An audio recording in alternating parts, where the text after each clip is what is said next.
Asante sana kwaya yetu, asante sana. Akina mama wanamsindikiza mheshimiwa wetu kimaridadi kabisa. Friends who have come, colleagues who worked with Honorable Simon Ogali in Parliament, mheshimiwa wetu wa eneo letu la Umachoge Chache, asante sana. Kanisa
Naomba tutulie.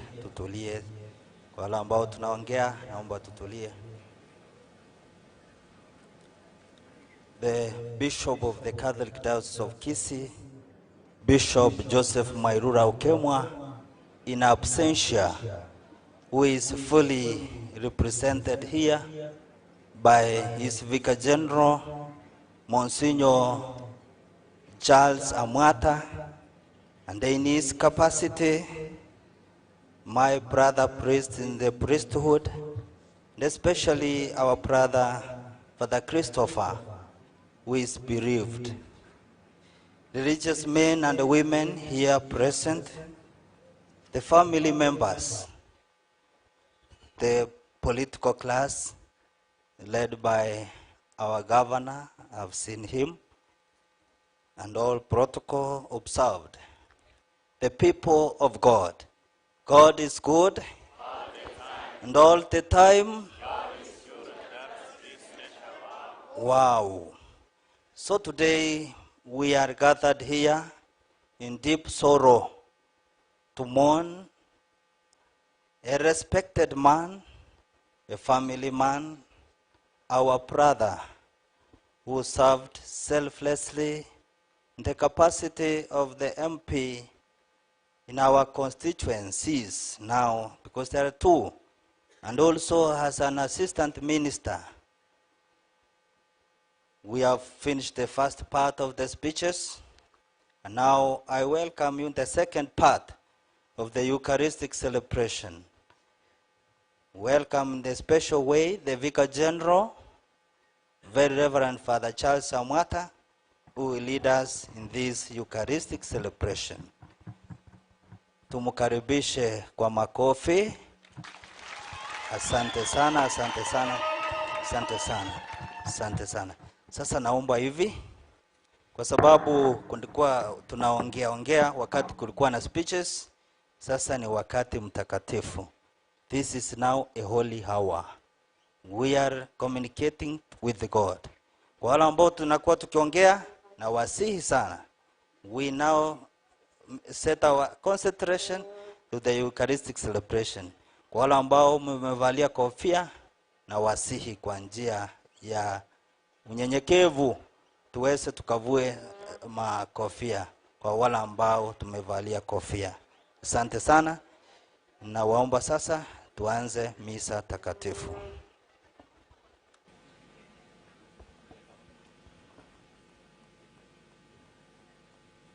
Thank you, Father Geoffrey Onsale, the parish priest of Ogembo, where Honorable Simon Ogali came from as a Christian and as a leader.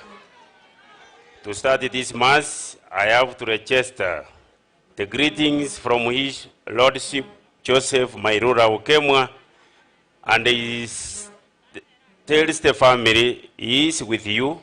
To Father Ogali Christopher, he is with you, and all the friends and all the leaders who one time used to be Simon Ogali, who recently visited him while he was undergoing treatment and gave him words of encouragement. The Bishop is with us, and the Bishop wishes all of us all the best.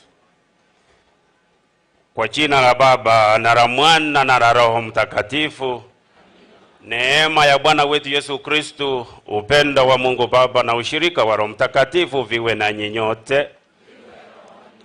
Sasa kwa misa itakatifu, kwa ajili ya kumwombea huyu mheshimiwa ndugu yetu Simeon, tujue dhambi zetu pamoja, tuanze misa itakatifu. Namuungamia Mungu Mwenyezi, nanyi ndugu zangu, kwani nimekosa kwa mawazo, kwa maneno, kwa matendo na kwa kutotimiza wajibu. Nimekosa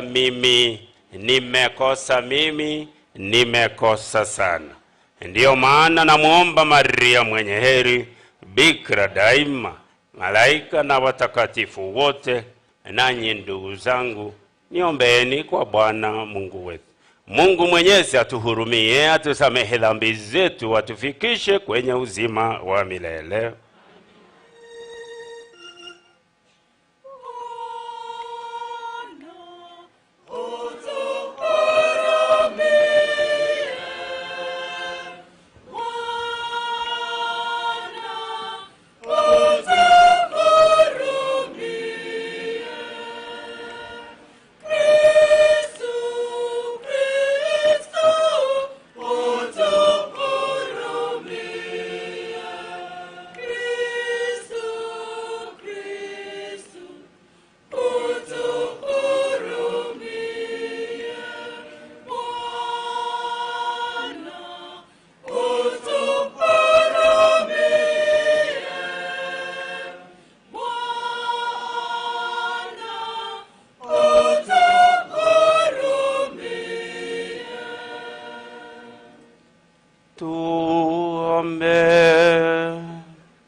Ee Mungu, wewe ni rehema ya wakosefu na furaha ya watakatifu wako.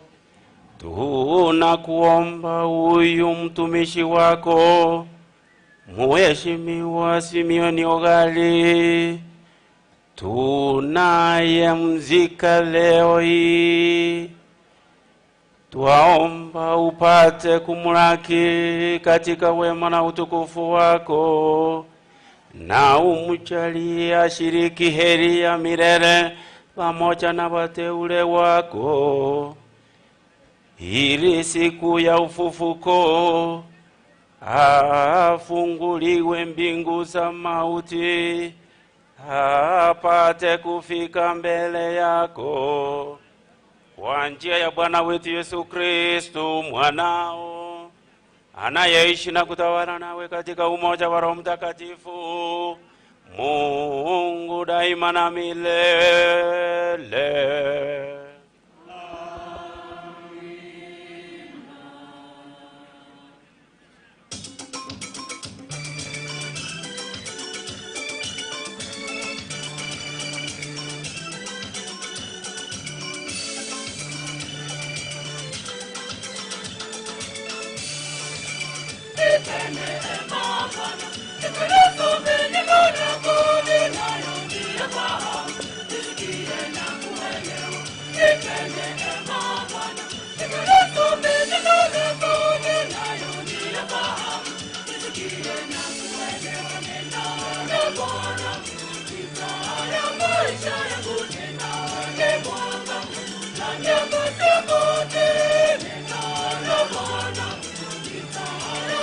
Shine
Somo katika barua ya kwanza ya Mtakatifu Paulo kwa Timotheo.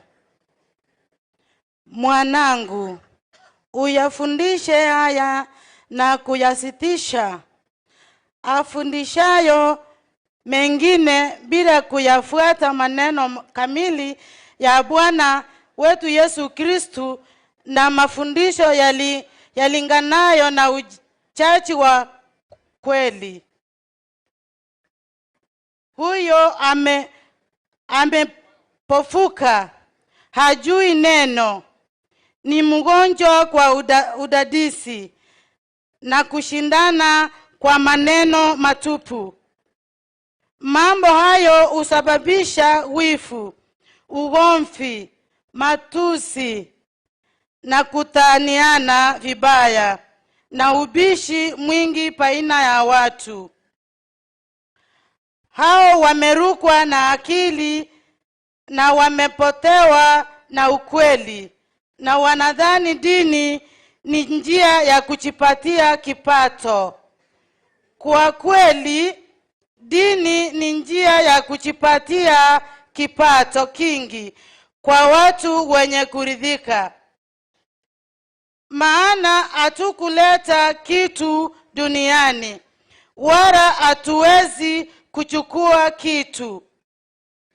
Ukiwa na chakula na kitu cha kujifunika uridhike navyo.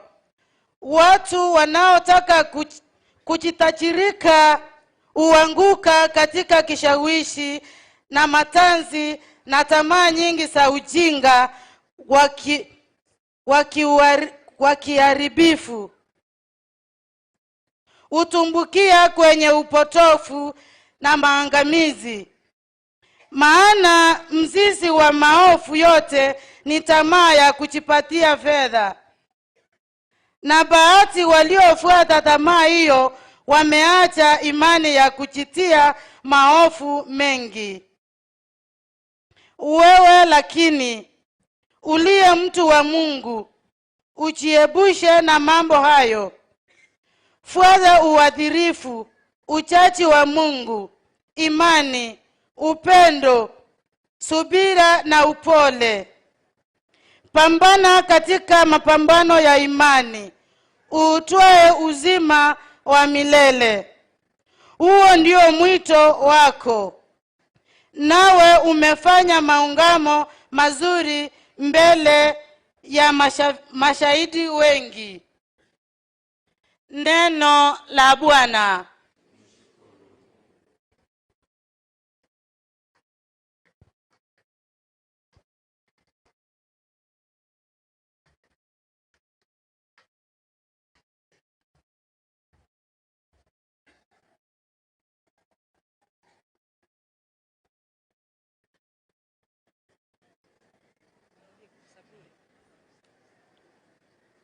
Saburi ya kuitikisana.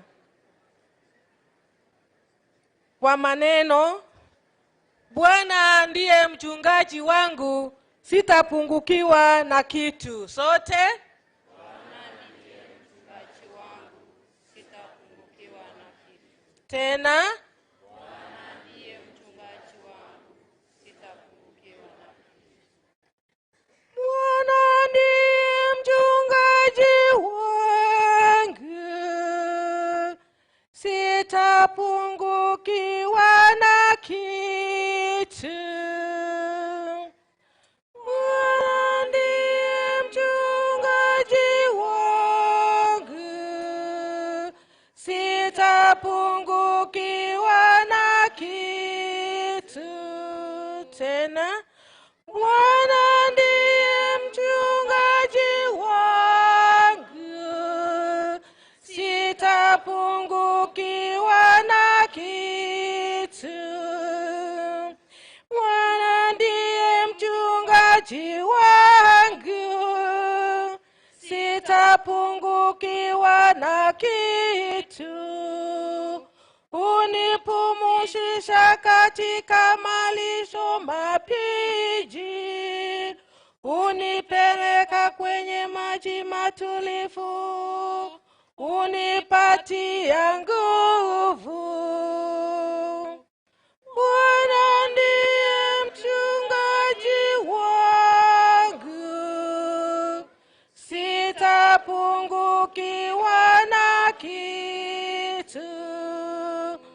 Uniongoza katika njia zilizo sawa kwa ajili ya jina lake.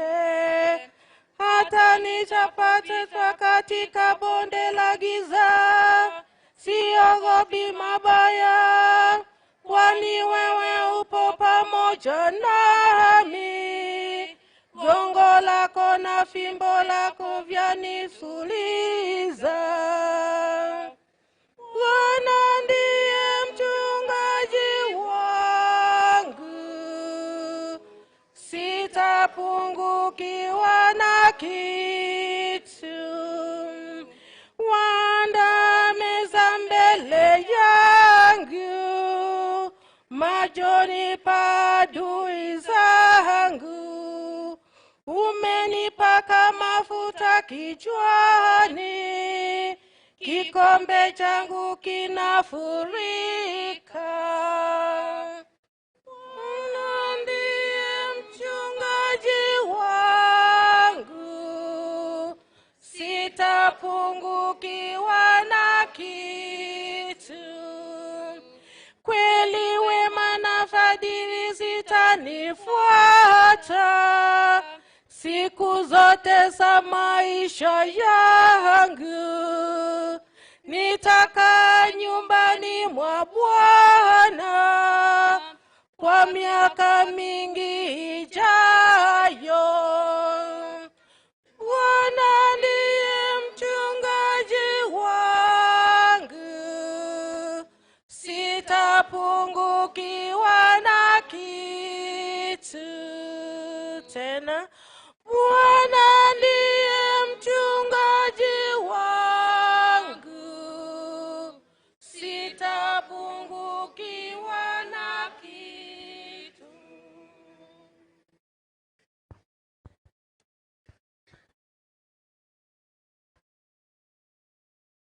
Somo kutoka kitabu cha Matendo ya Mitume.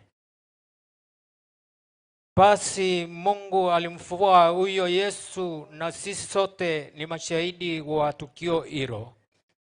Yesu alipokwisha pandishwa na kuwekwa na Mungu upande wake wa kulia, akapokea kutoka kwake Baba yule Roho Mtakatifu ambaye alituahidi.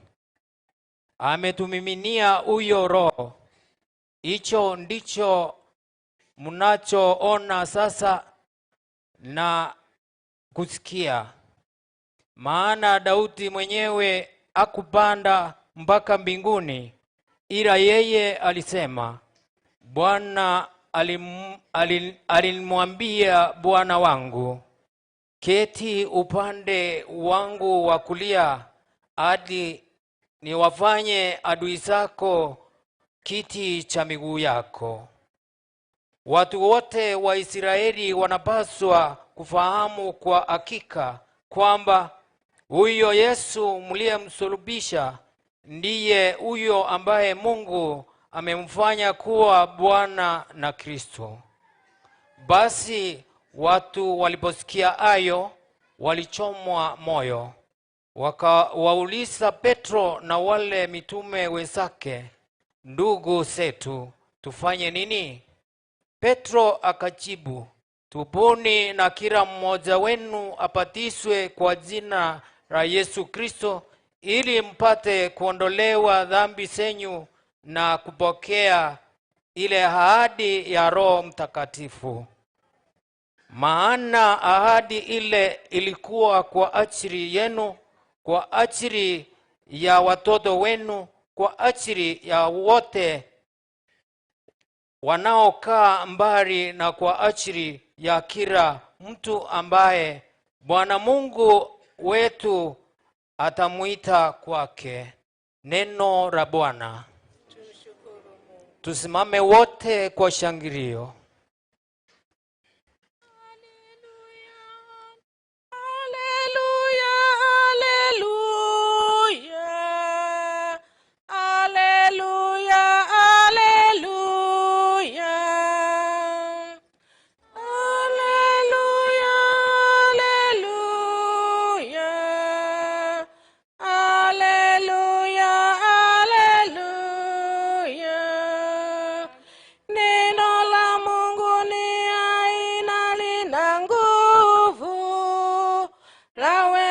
Kupambanua nia na maono ya moyo. Haleluya, haleluya, haleluya, haleluya.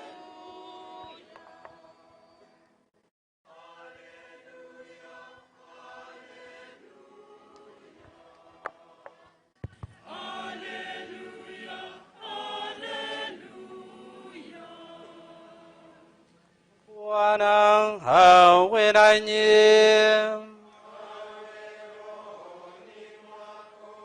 Somo la Injili takatifu ilivyoandikwa na Luka.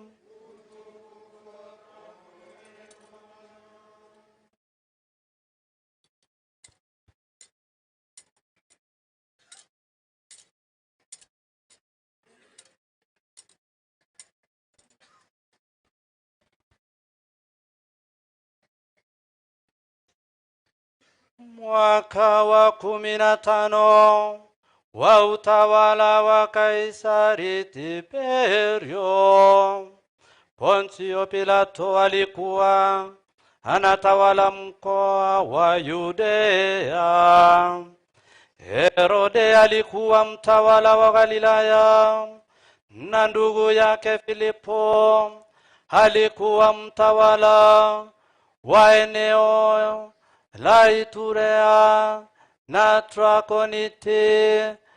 Lusania alikuwa mtawala wa Bilene, na Anasi na Kayafa walikuwa makuhani wakuu.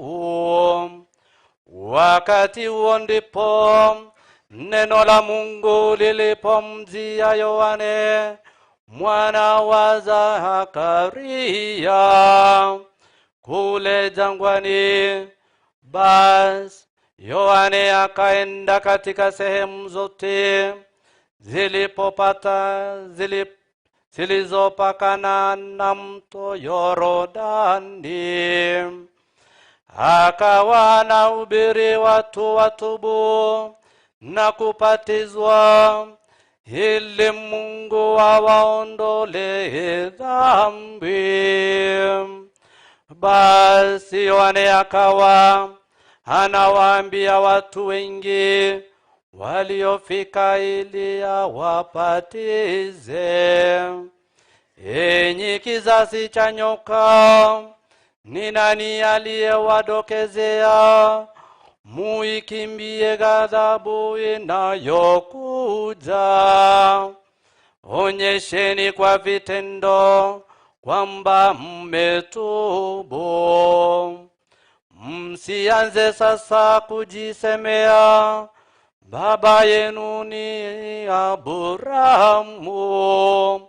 Nawaambieni hakika Mungu anaweza kuyafanya mawe haya yawe watoto wa Abrahamu. Basi shoka liko tayari kwenye mizizi ya miti, hivyo kila mti usiozaa matunda mazuri utakatwa na kutupwa motoni. Umati wa watu ukamuuliza, tufanye nini basi? Akawajibu, aliye na nguo mbili hamgawie yule asiye na nguo, aliye na chakula afanye vivyo hivyo.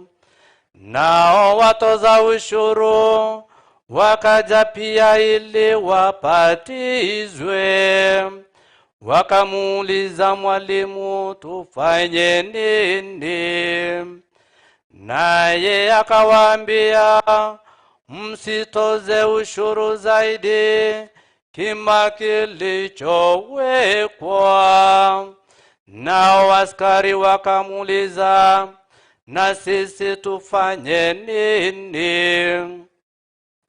Naye akawajibu, msichukue vitu vya mtu yeyote kwa nguvu, wala kumstaki yeyote kwa uongo. Toshekeni na mshahara yenu. Injili ya Bwana.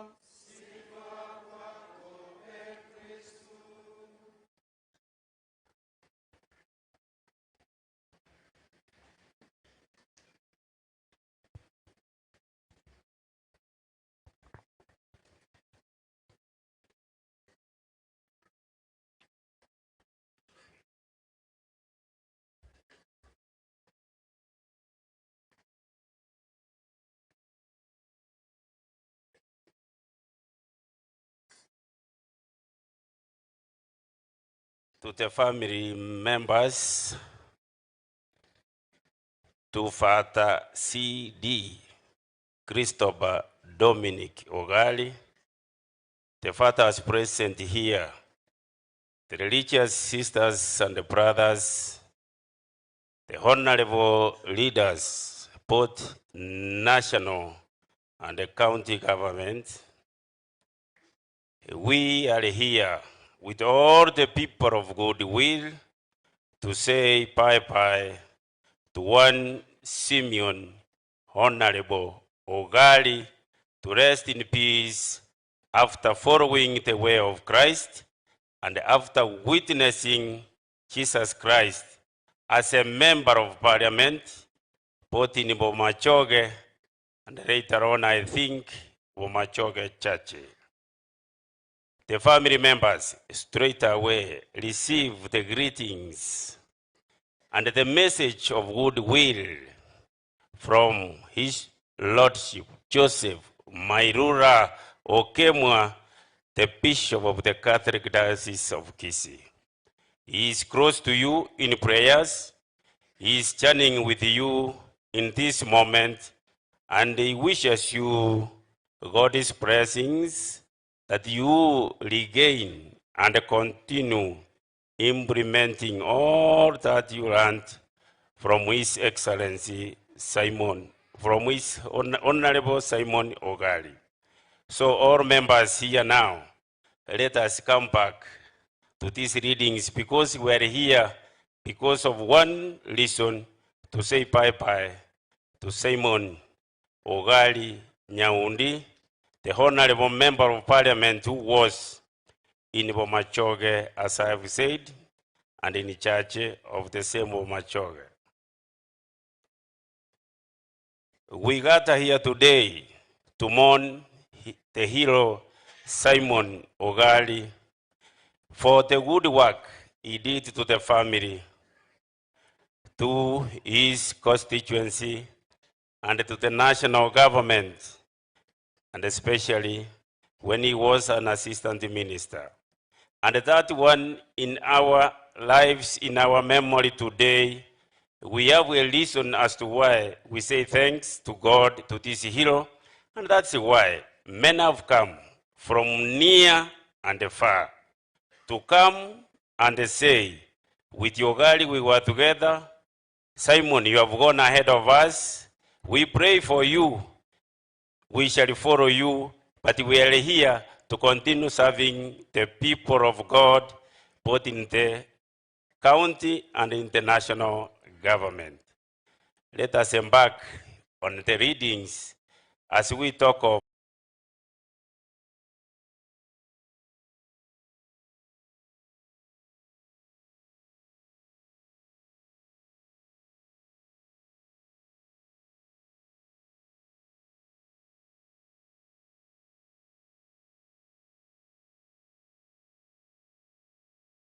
chance, and that chance is to serve the people. And in fact, if we don't go far in this conversion, once you have entered the parliament, I don't see the reason why you should come back. Continue serving us since you are sincere. Once you are sincere, once you do your things openly, once you touch the people, then they will say, this is our leader. But they don't stop them to stop at you. Tell them, I am only a leader participating in the leadership of Jesus Christ. And once you have helped them, let them also work hard and they go ahead. Next 2027, they will vote for you. Don't worry. About faith, in Acts and in Timothy, we must be straightforward. We took Acts and Timothy, and in 1 Corinthians chapters 15 verses 14 to 20, we preach the risen Christ. And that is the same Christ. Today, we are here gathered to give him a bye-bye, but to hand over him to Jesus Christ, who is the resurrection, who is the life. In John 11, verses 23 to 26. Therefore, we are not here by chance.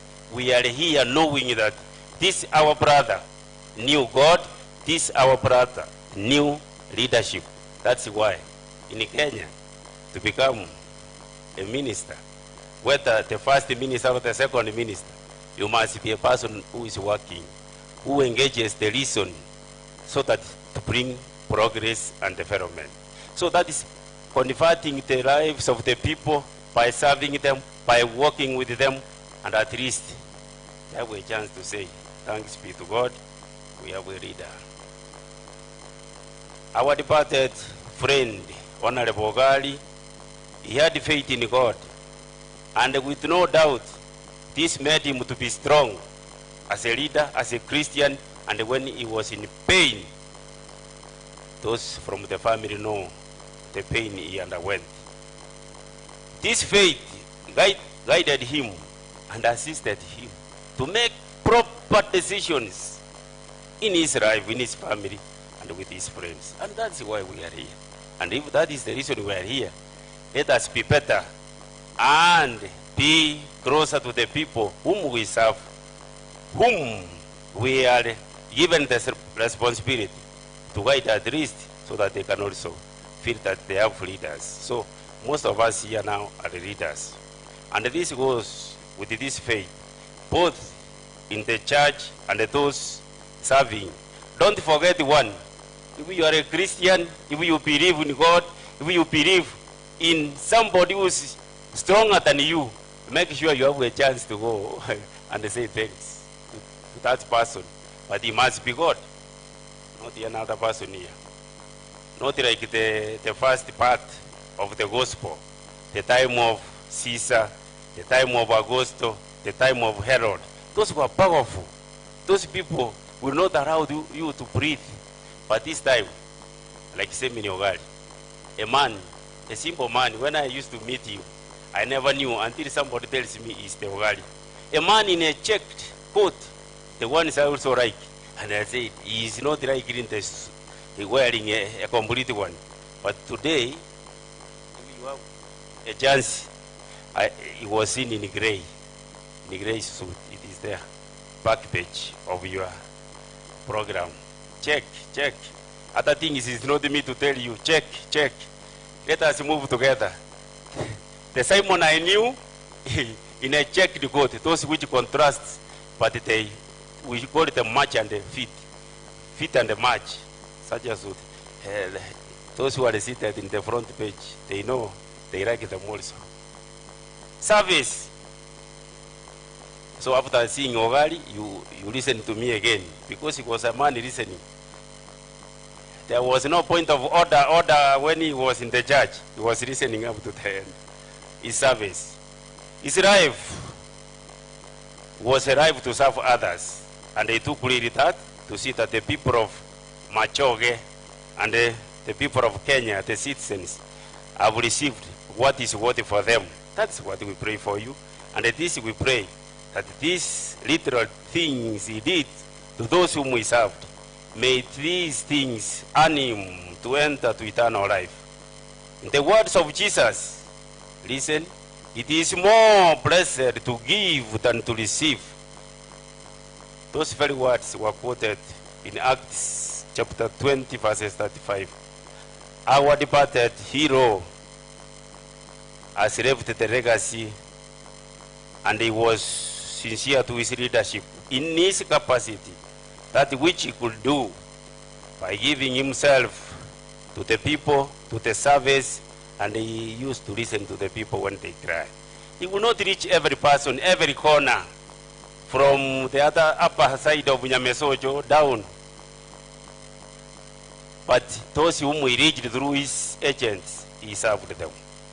Did he believe in the resurrection? Yes. That's what I believe that he believed, and that's why we are here, and that's why we are giving him a Christian burial. The resurrection of Jesus Christ is the ultimate expression of God's love to us. And he is powerful. Once we go to him, he will grant us this. Once we go, we confess, we believe, then he is the control of this. It is God who offers eternal life. And we have known this has come through Jesus Christ, who died on the cross so that we may receive life eternal. Those who like reading, you can go and read John 10, verses 10b, you will see why Jesus came. And those who are still closer to the Bible, go and read John 3:16 from 15, and you see why God sent his only son. He managed to know this, and that's why we are here to pray for him, to pray with the family, and to make sure that our lives as we serve, at the end of the day, let us come and say thanks be to God. That's how people continue praising and thanking God for what they are and for what they have. And this must be facilitated by the leaders in power, the leaders in the seats, the leaders of the state and of the county. As we reflect on the life and the legacy of our departed hero, Simon Ogali Nyaundi, we are reminded of the importance of conversion, the importance of faith, the value of serving others, and finally, the faith believe in resurrection. Let every one of us who has attended this great occasion, even when you will not speak at the end of this, you know the fight here we have is, will I speak at the end of this? We are told that once Christ has spoken, his word is final. And that's why we glorify the word and we must listen to the word, because once he has spoken, all the wisdom, the knowledge, the experience, the leadership is within Jesus Christ. We want this hero, Simon Nyaundi Ogali, Honorable MP, to rest in eternal peace. So with that conversion, let it be your life every day. What must I do? So to change, to reach the people, to thank God. Faith. Faith in God, not in what we have. That's where we can go wrong. Faith in God, not in what we have. That is it. And it is simple like that. I can't change, I can't add, but faith in God. So that the faith in God, the one he had in practice, you know that faith you need also to translate it to actions. And I know when we know those who are leaders and those who are in the National Assembly and those who are in small Christian communities, when they hear the word of God, others write it down so that when they go, they can go and read.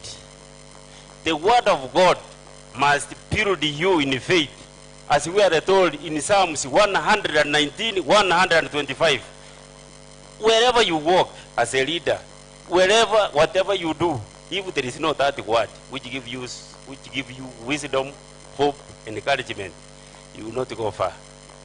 And if you don't go far, you condemn yourself.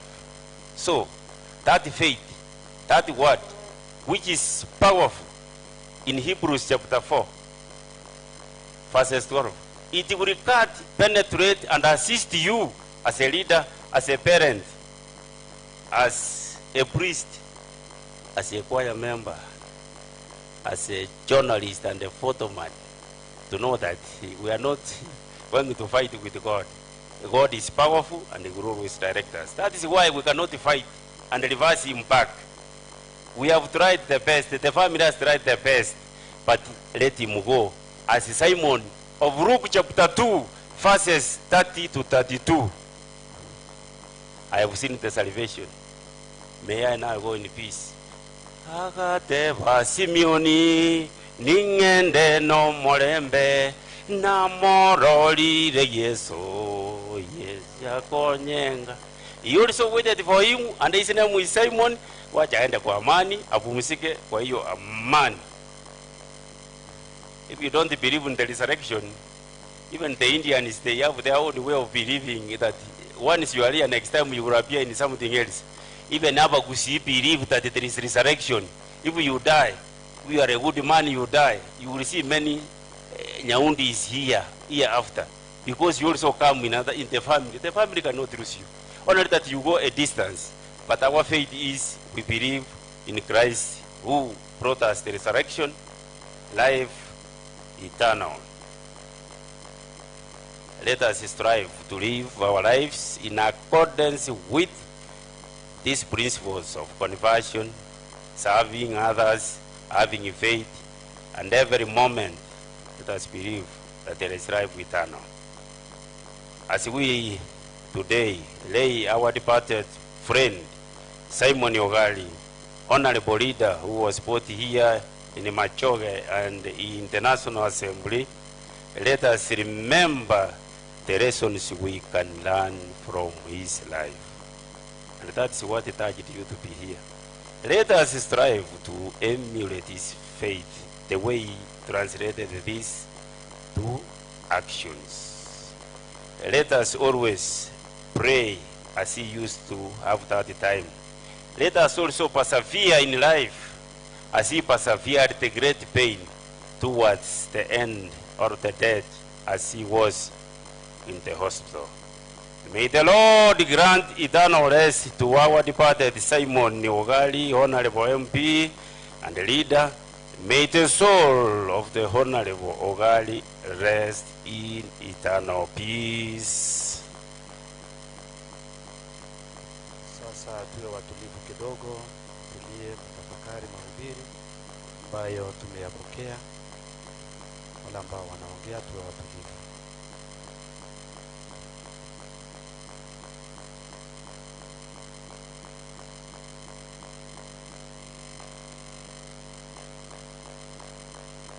Sasa tusimame na sadiki kwa Mungu Baba Mwenyezi,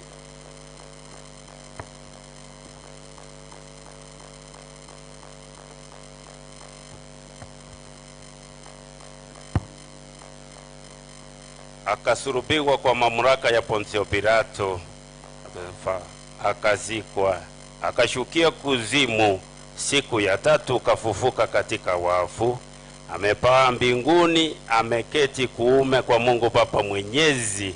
Toka huko atakuja kwa hukumu wazima na wafu. Na sadiki kwa Roho Mtakatifu, kanisa takatifu Katoliki, ushirika wa watakatifu, maondoleo ya dhambi, ufufuko wa mwili na uzima wa milele. Amin.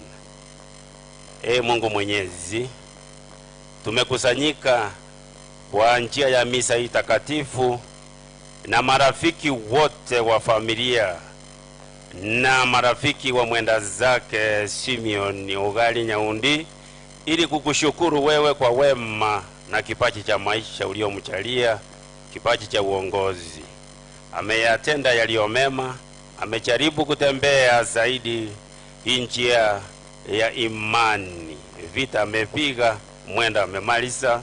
Twaomba roho yake ipokelewe katika patakatifu pako mbinguni. Bwana, twakuomba. Holy God, Holy Mighty One, Holy Immortal One, in the Holy Trinity and through the Holy Virgin Mary, we pray for our church. As we pray for our Pope, we pray for all our bishops who are our senior shepherds. Oh Lord, hear us. Lord, graciously hear us. We also pray for our priests, our deacons, and even our catechists who have been shepherding through day and day with our brother Simon.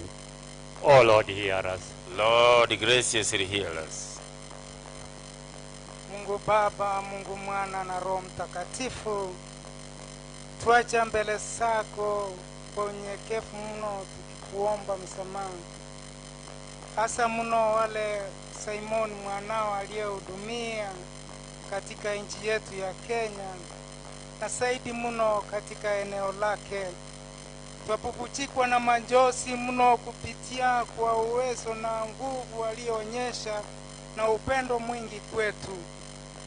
Utujalie Roho Mtakatifu tuweze kustamili janga hilo, ndiposa tuweze kuendelea na kuinua imani yetu na kanisa lako liweze kustawi. Bwana, twakuomba.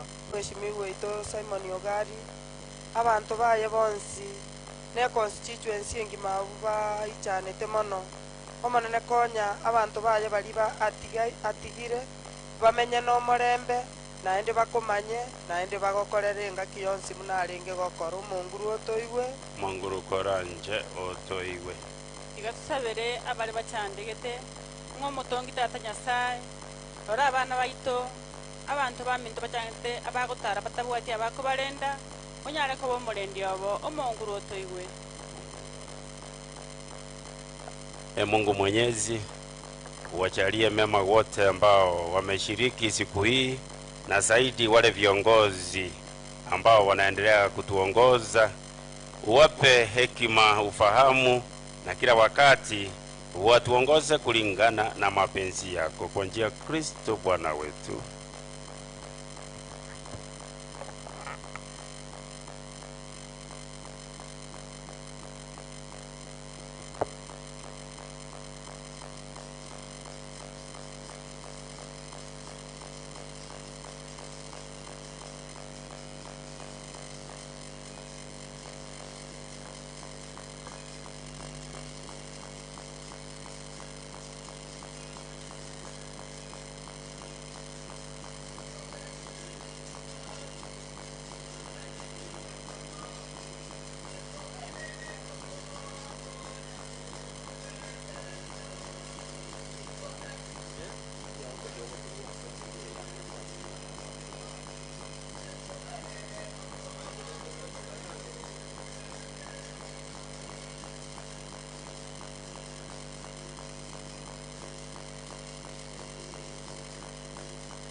sadaka, tukimaliza tuiweke pamoja ili kuchongea altarini na matoleo zetu.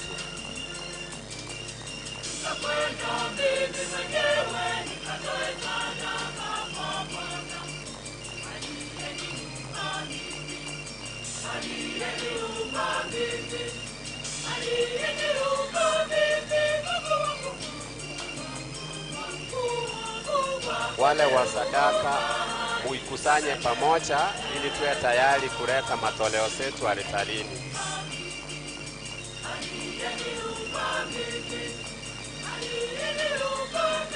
Wote ambao tuko na hizo mieko za sadaka nje pamoja ili tuchongee altarini na matoleo zetu.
Tunajitayarisha kwa matoleo na sadaka tukiongozwa na familia ya Mheshimiwa Mwendasake Simon Ogari.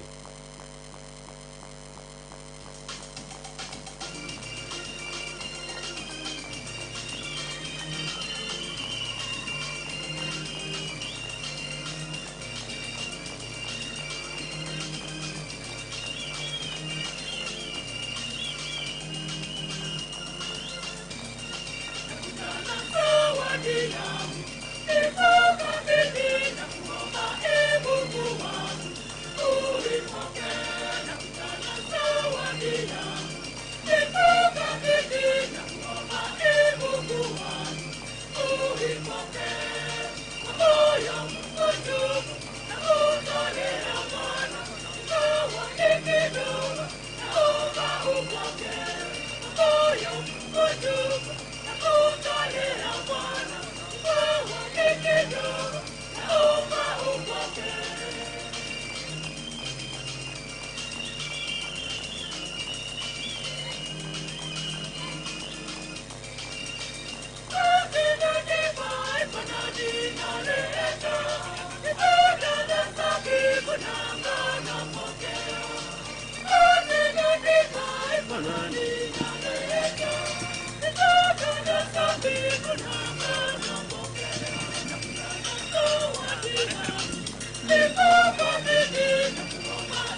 wale ambao wako na matoleo wataweza panga laini hapa, mkono wangu wa kulia. Wale ambao wako na matoleo ya kuleta mbele wakuja mkono wangu wa kulia, na wale ambao wako huko, kuna padri yako hapo, wataweza leta katika mkono wangu wa kushoto.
Kwa wale ambao wako na matoleo tuharakishe kidogo, haraka kidogo tafadhali. Kwa wale ambao wako na matoleo,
tuwe watulivu. Wale ambao wanaongea tafadhali, wale ambao wanaongea tunaomba tutulie tafadhali.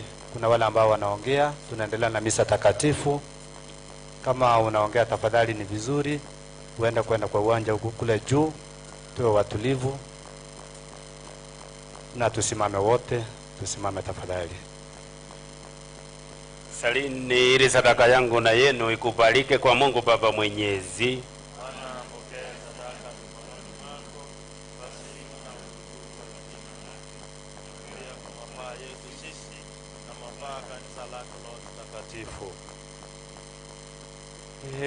Bwana, tunakuomba uwe karibu na mtumishi wako Simon Ogali Nyaundi, ambaye katika siku ya mashishi yake tunakutolea dhabihu ya upatanisho, na kama alikuwa na madoa ya dhambi au alichafuliwa na makosa ya kibinadamu, umsamehe kwa wema wako na kuyafuta kwa njia ya Kristo Bwana wetu.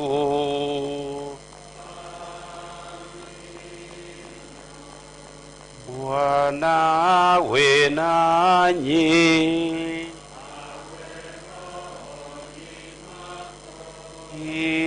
Inueni mioyo.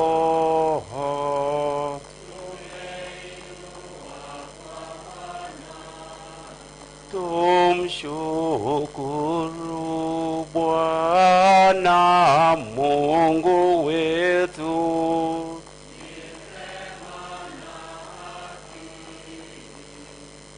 Kweli ni vema na haki, tendo la kufaa na la kuleta wokovu. Tukushukuru wewe daima na popote, Bwana Baba uliye mtakatifu, Mungu mwenyezi wa milele, kwa njia ya Kristo Bwana wetu. Yeye aliye yule mmoja tu aliyepokea mauti, ili sisi sote tusije tukafa, ila mmoja tu alikubali kufa kusudi sote tupate kuishi kwa ajili yake yeye. Kwa hiyo sisi pamoja na malaika na watakatifu mbinguni tunakusifu na kukutukuza kwa furaha tukiimba.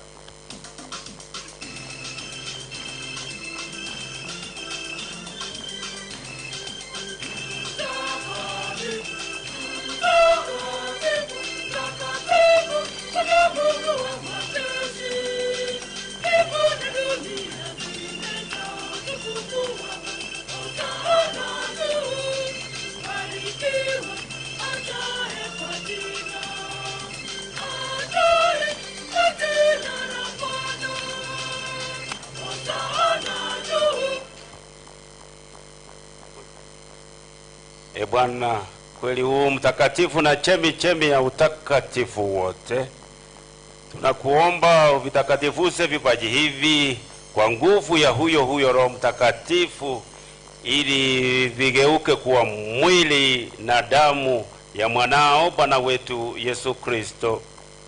Yeye alipojitoa kwa hiari yake ateswe, alitoa mkate, akakushukuru, akaumega, akawapa wafuasi wake akisema, twaeni mule nyote, huu ndio mwili wangu utakaotolewa kwa ajili yenu.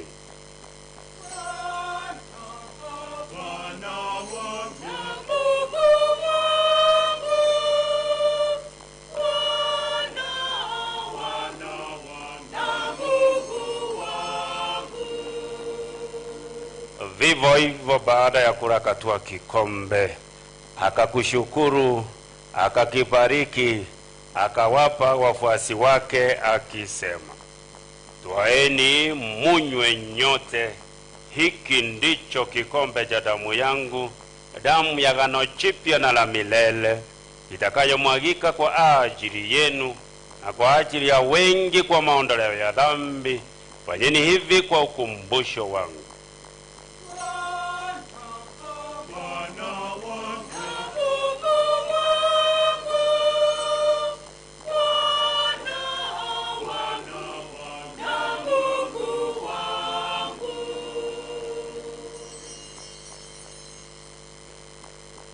Fumbo la imani.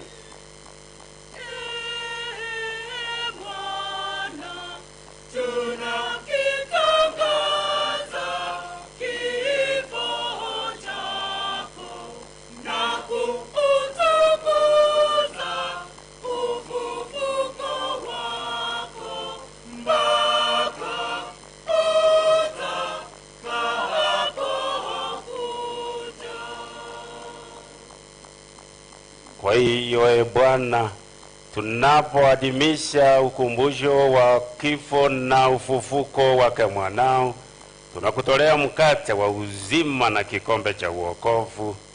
Tunakushukuru kwa kuwa umetustahilisha kusimama mbele zako na kukutumikia. Pia tunakusihi kwa unyenyekevu ili kwa kushiriki mwili na damu ya Kristo tukusanywe na Roho Mtakatifu tupate kuwa jamaa moja.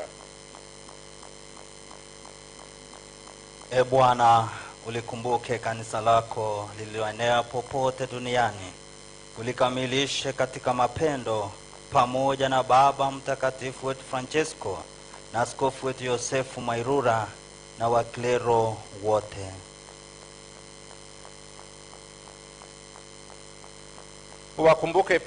Mkumbuke pia mtumishi wako Simon Nyaundi Ogari uliyemuita kwako kutoka dunia hii.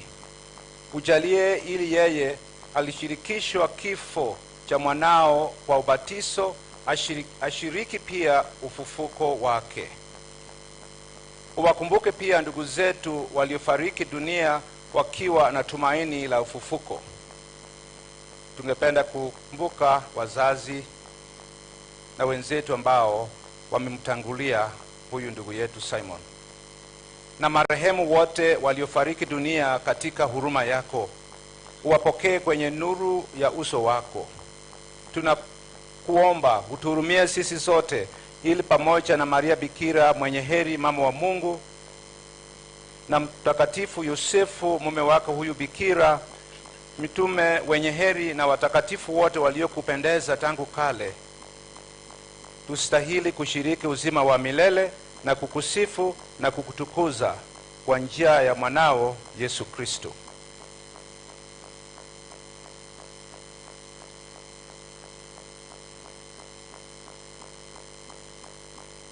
Kwa njia yake pamoja naye na ndani yake, wewe Mungu Baba Mwenyezi, katika umoja wa Roho Mtakatifu, napata heshima na utukufu wote milele na milele.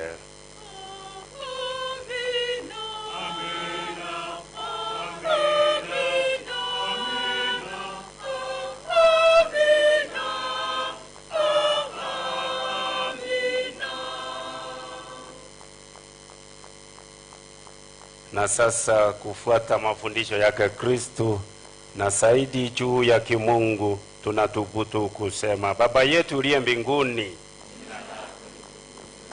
ufalme wako ufike, utakalo lifanyike duniani kama mbinguni. Utupe leo mkate wetu wa kila siku. Utusamehe makosa yetu kama tunavyo wasamehe na sisi waliotukosea. Usitutie katika kishawishi, walakini utuopoe maovuni. E Bwana, tunakuomba utuopoe katika maovu yote.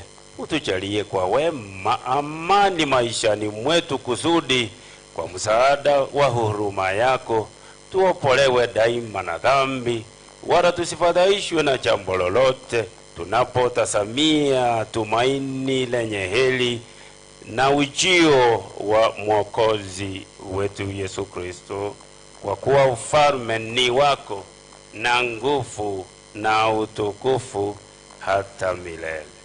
Bwana Yesu Kristo uliyewaambia mitume wako, amani yangu na wachieni, amani yangu na wapa ninyi, usisitazame dhambi zetu, ila tu imani ya kanisa lako. ulijalie amani na umoja kama yalivyo mapenzi yako, unayeishi na kutawala milele na milele.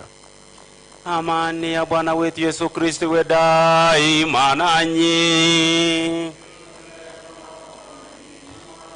Sasa tuwakiane amani kwa mikono juu. Amani ya Kristo, amani yake Kristo, amani yake Kristo kwenu nyote na familia. Mwana kondoo wa Mungu, uondoaye dhambi za ulimwengu, utuhurumie. Mwana kondoo wa Mungu, uondoaye dhambi za ulimwengu, utuhurumie. Mwana kondoo wa Mungu, uondoaye dhambi za ulimwengu, tujalie amani.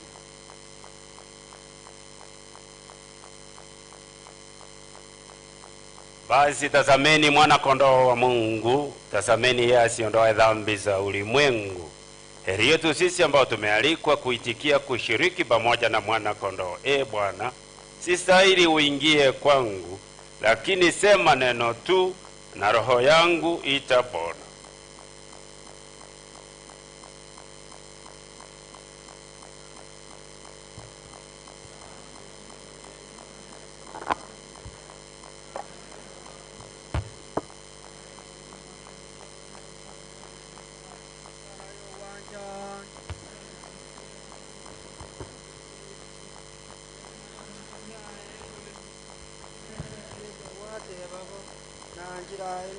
Yane yonse isara yo wekeya sawa nengwete banenge no musali omuleu kingwe ne betyo konyoro mubere na manyinga Yesu okobe ibe byane umunguru tingwe ne tingoswe mwane nete bengane moyo kano moyo nengo wene isara yo weitya sawa nengwitya ndoko bene yonse bina kyagara byakobe nae no miyake gima urabona tingiri basaraka bene sono muyonkwera mabe isara yo gosasima Yesu nyasa monenone na igora salitali igoro ne turekira sole ngogosasimande na wanchire nenkora yonse ninkoligete no wekana oichasinde oijabono ngonchoro nkoro muya.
Wakati wa shukrani, wote tunaweza inuka kumwimbia Mungu na kumpigia vigelegele.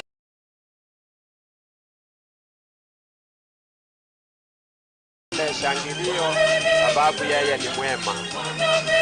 Ni wakati wa shukrani, tujiunge na familia, tushukuru Mungu tukimwaga Mheshimiwa Simon.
Moja, kila mmoja asimame mahali ambako amefika. Kwa wale ambao walikuwa wanacheza hapa mbele na wale ambao wameketi, tusimame tafadhali. La mwisho, tusimame tafadhali na tuwe watulivu. Kwa wale ambao wanatembea, tusimame, tuangalie mbele, tuwe watulivu kwa sala baada ya Tuombe. Ee Mungu Mwenyezi, tunakuomba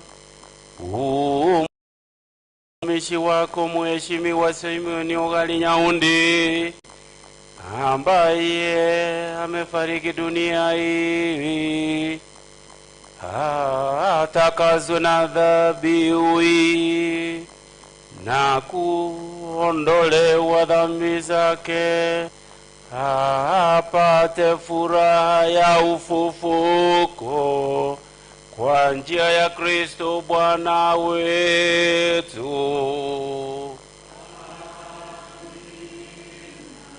Bwana awe nanyi, awabariki Mungu Mwenyezi, Baba na Mwana na Roho Mtakatifu.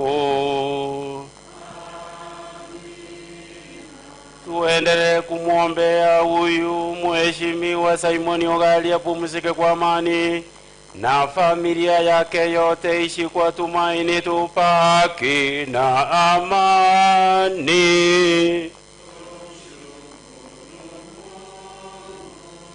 Sasa tuketi kwa amani. Tuketi kwa amani na tuwe watulivu.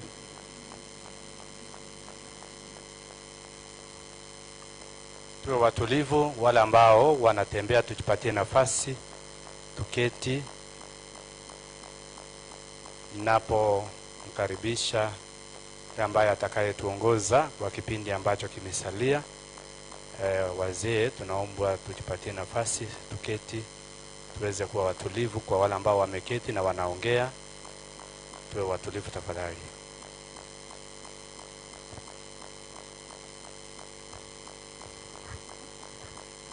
Asante padri na kanisa kwa jumla. Tutaanza program ambayo itakuwa fupi kwa sababu father amenielekeza. So tunaingia katika sehemu ya pili ambayo ni ya mwisho ya kumzindikisha ndugu yetu Simon Ogadi. Let me recognize the following as we start. Kutoka kwa shirika la Kefis ambapo Pam yuko nasi kwa niaba ya Kefis. Pam, where are you? Please may you stand up. Thank you so much for being here. Kids for Jesus, tuko na Dr. Edna Kerubo kwa niaba yao, asante sana. GIZ, Christine Lumumba, thank you Christine.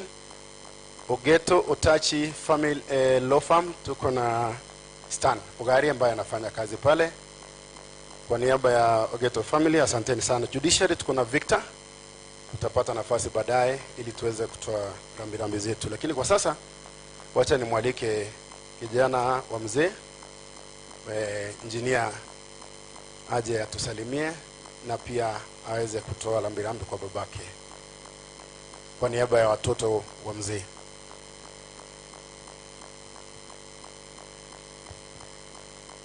Asante sana.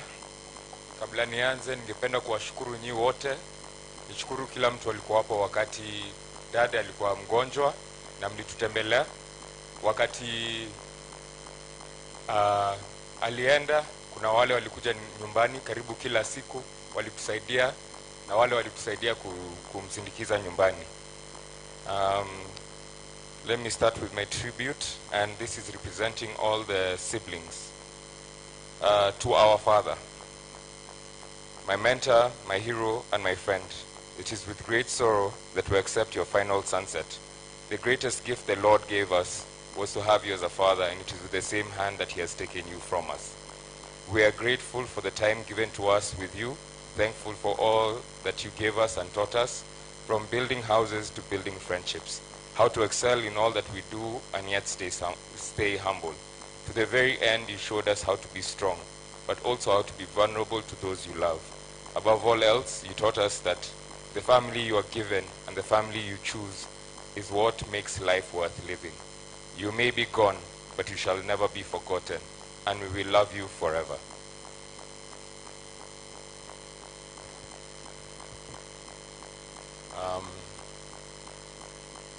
Because of protocol also, I'll introduce the siblings if possible, okay?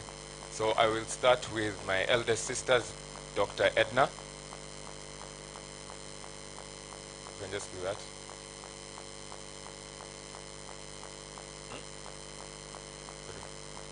Let's just all come to the front here.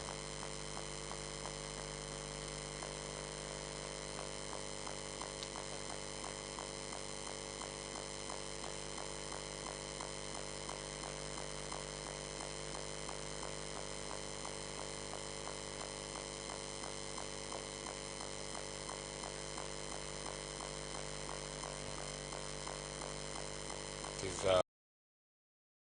a long line.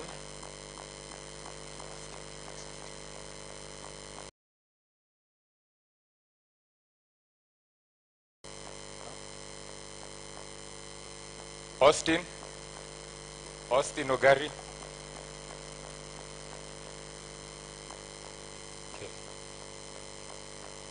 Shall start with my big little sister, Dr. Edna. She survived of the late Eddie, a very good man, who fortunately there was enough time to produce the great ones. We have Michelle, Gabby, Nathan. Those are the grandchildren.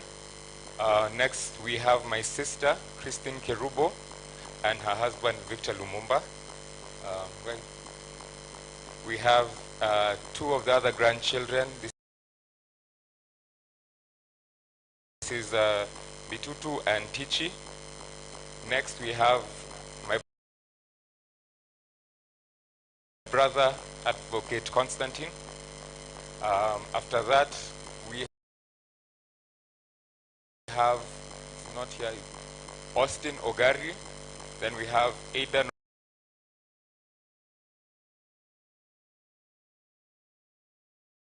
Ogari. Then we have the baby of the family, Tita Ogari.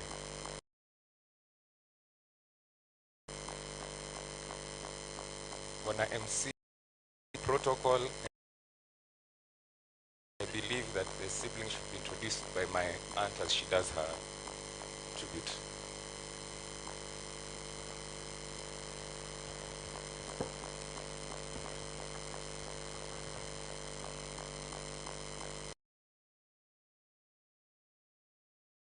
Everyone, I would like to introduce Honorable Gary's siblings. Can you please all come up here? Stand, please.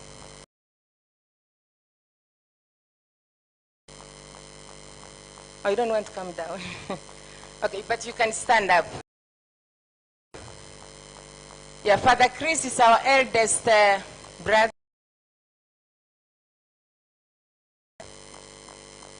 And is Eric here? Eric, please. Can somebody call Eric wherever you see him? Eric, and anyway, I follow Musiwa.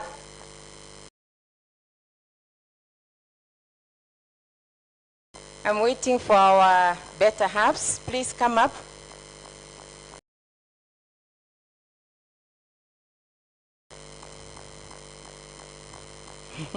Kila mtu akae na mtu wake, please. I don't have mine. Can who call him? Now what do you want me to do? That is showing. Please, can somebody call Mr. Misha Kangari somewhere, and who else doesn't have? And Kiriago,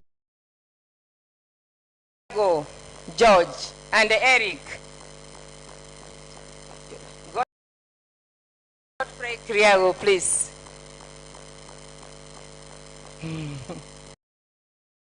I don't know whether I should introduce those who are here, but let's wait. Just give them a few minutes. Please, wherever they are, ask them to come in. Now is mine missing.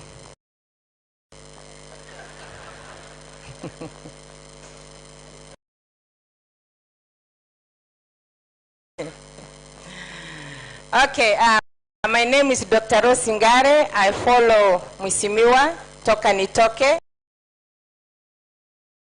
And this is my husband. You can say his name, and then we go like that very quickly. 10 in the family. That is 5 girls, 5 boys. But now we are 6. Pray for us. Thank you for coming. Wapenzi, marafiki, ukiangalia hivi, mimi naona Simon, wherever he is now, he is here. He's happy. A limit. Aliniambia niseme jina peke yake, but let me tell you, a limit, because mimi na yeye ndio wakubwa wa hawa. Life has a limit. Ukienda ukifika huko, is it. He fought, he has won the wengi. Mungu aweke mahali uko pahali anaenda, atuongojee. Mungu very much. Mulikuwa mmeambiwa I'm the husband. So my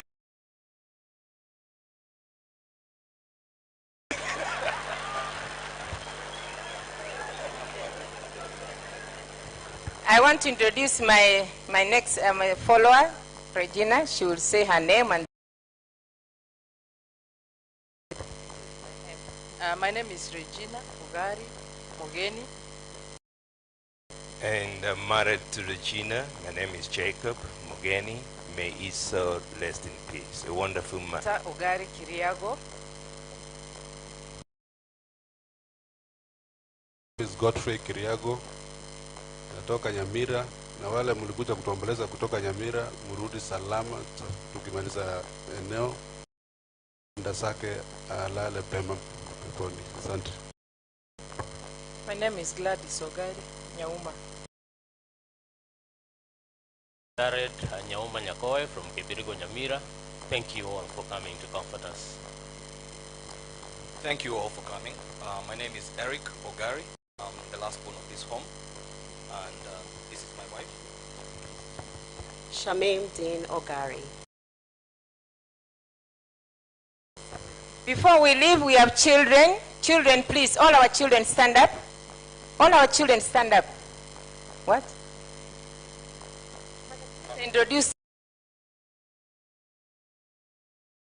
Introduce him first as the firstborn of this family. These are our words and say hi to them. Those children are all nieces and nephews of Simon, and they all love tribute. I don't know, I can read a tribute for each one of these people. Have a tribute, and you can see it in the program. I will just summarize that we all loved our brother. For you, he was a member of parliament. For you, he was a friend. But for us, he was a dear brother who loved us so much. And each one of these people standing here, he had a hand in either our education, our well-being. He considered everybody. He cared for everybody in this family, plus his nieces and children and grandchildren and everybody else. And he was always concerned to make sure everybody's happy. And I will summarize what they have all said. They loved him, but as the saying goes, God loved him most, and he has taken him. And we thank you so much for coming to condole with us. Keep us in your prayers all the time. It's difficult. Today you are here, we feel the warmth. When you leave, we shall feel the emptiness that our brother has left behind. May God bless you all, and please come again and console us whenever you have time. Thank you so much.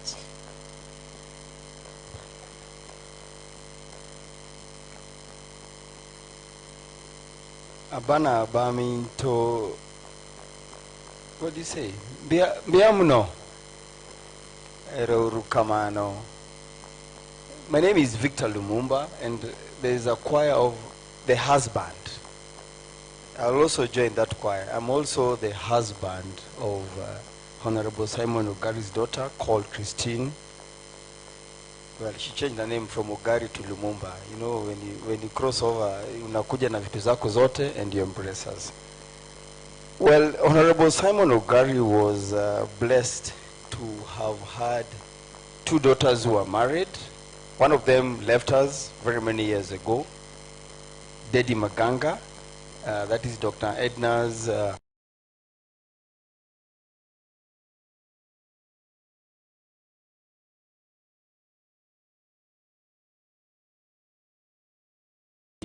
tulikuwa tunatoka, wanasema tuko broad-based government, si ndio?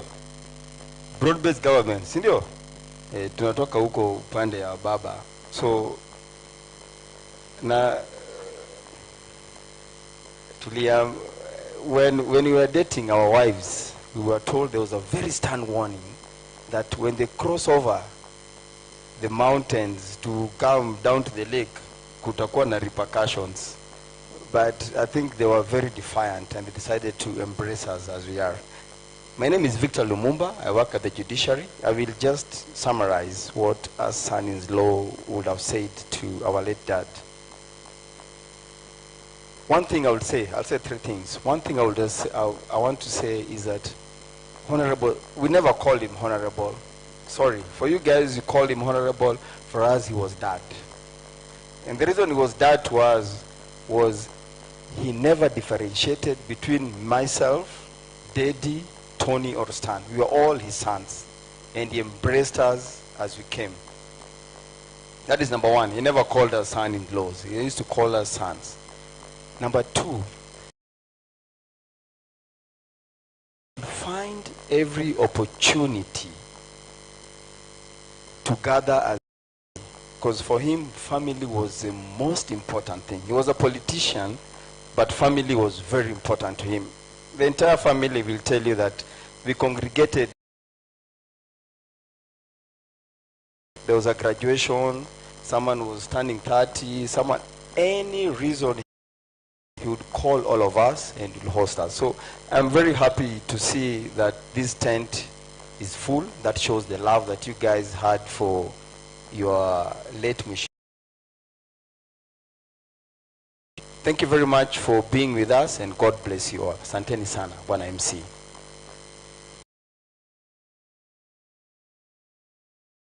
ya hiyo familia tunasema pole, na kwa hayo yote tunaendelea mbele. So I want to kwa program ambayo inafuata nataka kumwalika padri ndio aweze kutu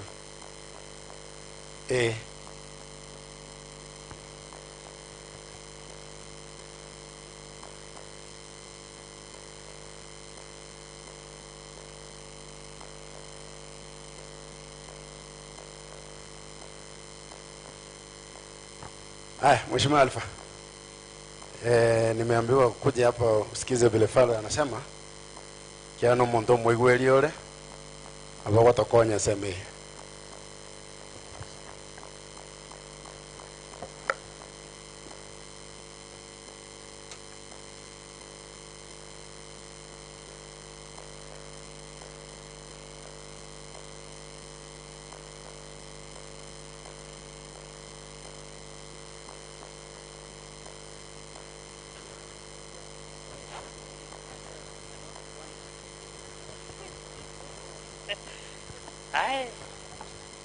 Bwana asifiwe. I've been given a very heavy task. Nimeambiwa tusangilie ngoli kwanza. Kwa wenye wasikiki Kisii tunatoanga rambirambi. Alafu nirudisha tena kipaza sauti kwa Badly ndio tuendelee. Lakini Badly, our main guest wako na flight ya, that's okay.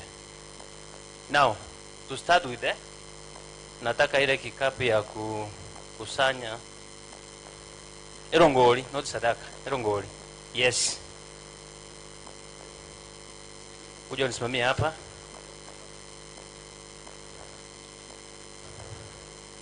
Ndio karuna hata wewe sio wake. Oh, let's use this one.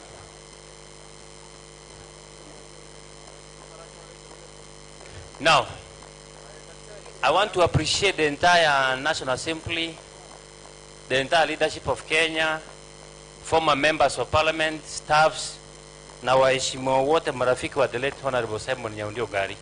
Wamesaidia sana familia sisi kutoka Nairobi mpaka hapa. For example, wa CS Migosi alikuwa kwa Boma, angekuwa hapa leo, lakini because hakuna graduation ya University of Nairobi ameomba msamaha. The Speaker of the National Assembly angekuwa hapa leo, lakini because alikuwa na function ya graduation of his daughter, that's why hajafika. Now again, niko na salamu za our president. Niliongea naye jana usiku, angekuwa hapa leo pia, but because alishikwa kidogo, akaniambia niambie familia pole. Our president amesema pole. Na alinipea 500,000 I give to the family. Nipa hiyo. Oh.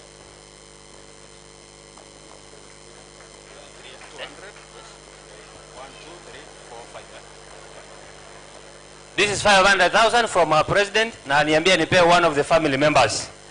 Tony come. And aliniambia, your father was a friend of the government. Pole sana na anajua atakuja kuwasalimia. Na kitoka teba. Then nimeanza kutoka juu nikiteremka. We have our right honorable. Baba alituma rambirambi Nairobi tukiwa kwa mchango. Alipea governor 200,000 na silifika. Now leo hii tuko na party leader Wiper, our former vice president Kalonzo Musyoka. Nataka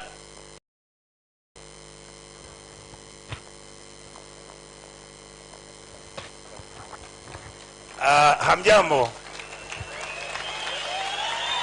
Thank you. Excellency Deputy Vice President had sent me earlier. I really had to beg him to come because they were very personal friends of Mr. Ugari. So the Vice President had given me 100,000 and Fred Matiang'i sent me 20,000 and I also put in my 20,000. That money is in my wife's phone. She will transfer it to one of the Ugari family members. Thank you very much. That means, but if I can see Wamola has given us 20,000. Now, because Your Excellency, you have been here. Yours has been mentioned. Let me go to Governor. Governor Simba. Nataka niteremka hivyo to members of parliament and I come to the cloud.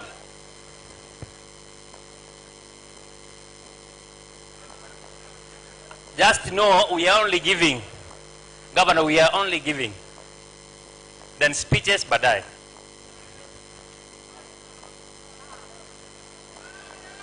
Governor,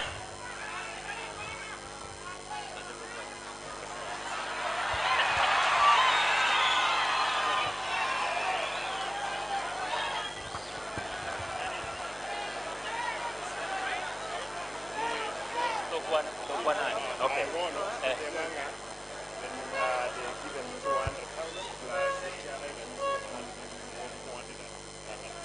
Governor gave us 200,000 in Nairobi. He also gave us 200,000 for himself, and he has added 50,000. Now I come to the former Governor Ongwae. Governor Ongwae gave us in Nairobi 50,000 Kenyan shillings, and he has added us 20,000 shillings. Now I come back to members of parliament.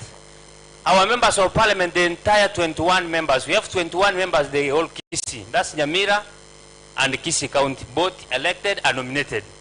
They really devoted themselves kukuja Nairobi, na sasa others are here. Now just keep, unakuja unanipea na unakaa. Speeches tunaongea baadaye.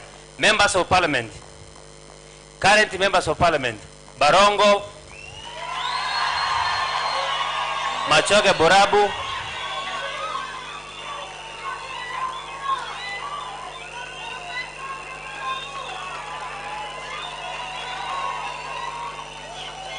Now.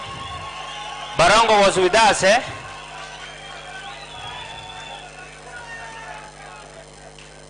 Barongo gave us, actually, on the first day, our brother passed on. Tulienda na Barongo paka Karen home. He gave 20,000. Kwa mchango, he gave 50,000. Na saa hii, akuna 50,000. Nataka atume kwa Christine's number. I'll say immediately. Next member of parliament, Obiri.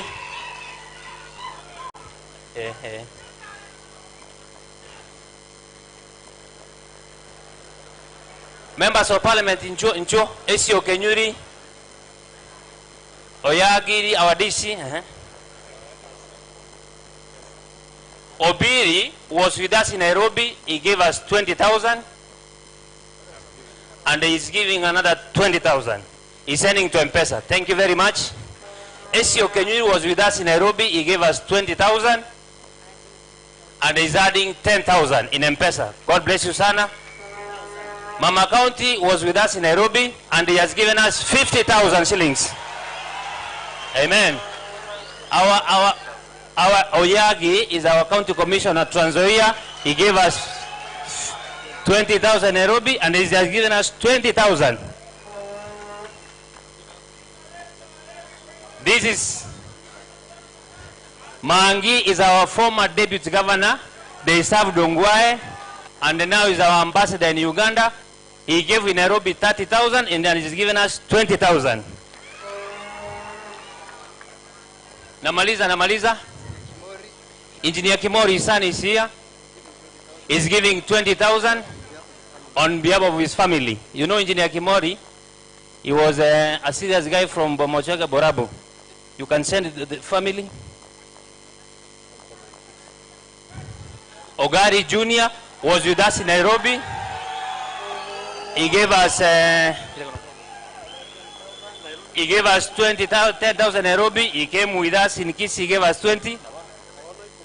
Now one is giving us 10,000. Be blessed so much. Alafu next, our speaker, our deputy governor, Namaliza.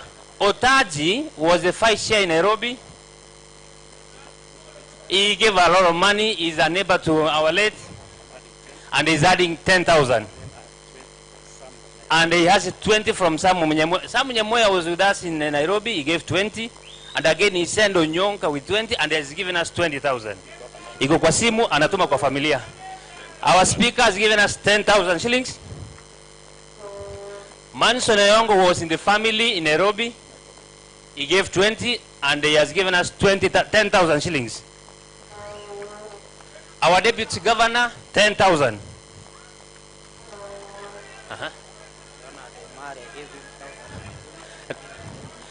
Leonard Omari gave 50,000 in Nairobi and is giving us 10,000. Thank you very much.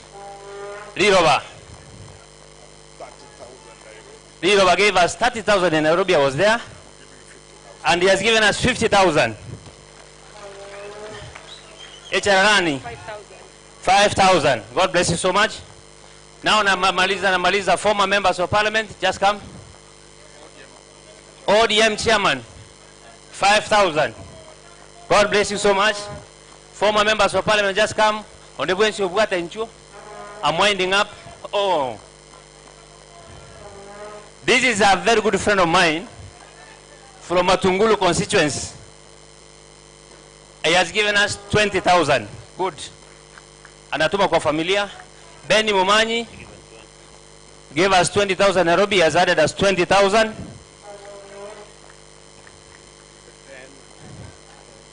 Jimmy Momanyi, he gave us 20,000 and Otoire 10,000. Thank you very much. I'm good.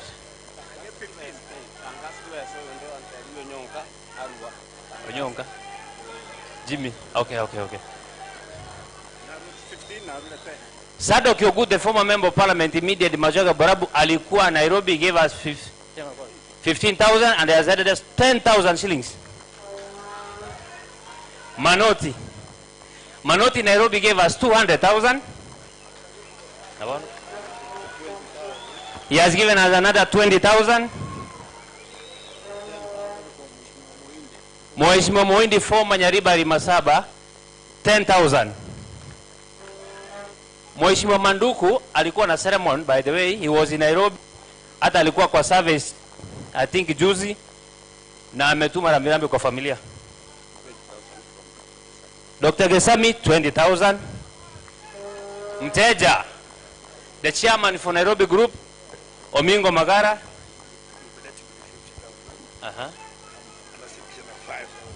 Alitupea 50,000 na ametupea sahi 5,000.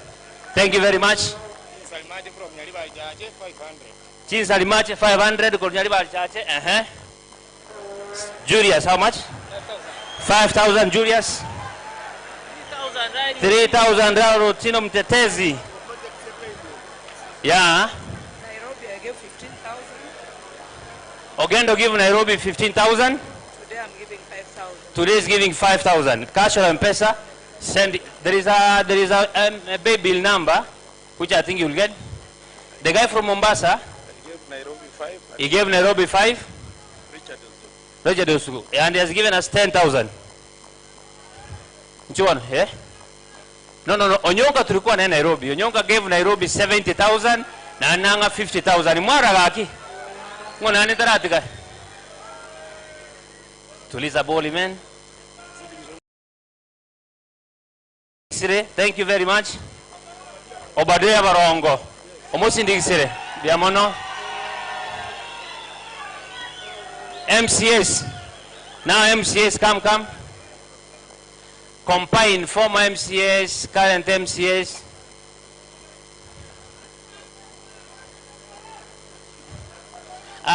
Principal Kisi School, 5,000. In the midst of us, kuna Vice Chancellor wa Kisi University, akona sisi. 10,000. The current MCA was Sengera, 10,000. MCA was Chitendera alipeana 15,000. Na hii ni 10,000. Pia na Bosot Senga alipeana hivyo. Leader majority alipeana Nairobi ngapi? 10 na sahi 10,000. Be blessed. Ogugu 5,000. Oyari 10,000. Thank you. Obadia, thank you very much. Jeremiah, he gave us 10, he has added 5,000. Professor, 20,000. Onkeo Clark, 5,000. County Assembly. BCA, the only lady in Kisii County, 5,000. Nominated Dibuari, UDA, 5,000.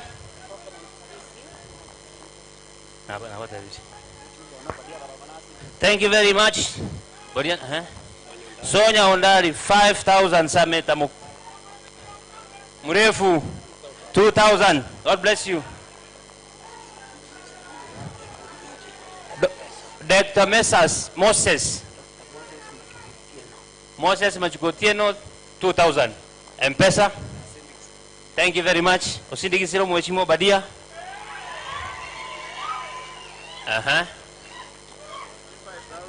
Our director, Omwe Mombasa, 5,000.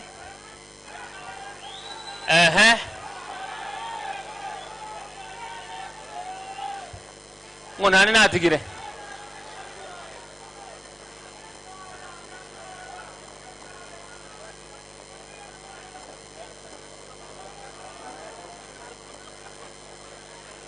The last one. Ondiwa matuetu achiko cha mutua, ondiwa matuetu. Ondiwa matuetu achiko cha mutua. Thank you very much, Muswati. God bless you so much.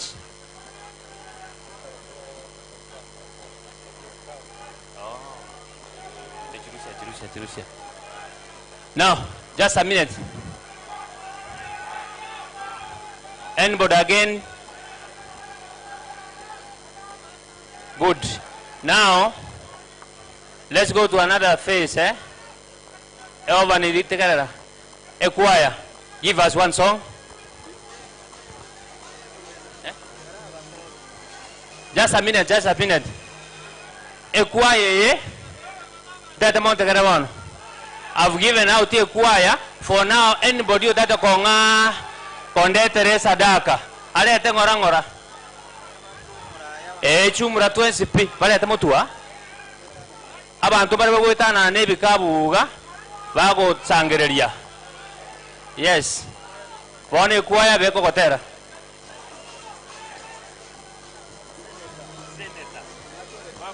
Senator. Nyakoiba.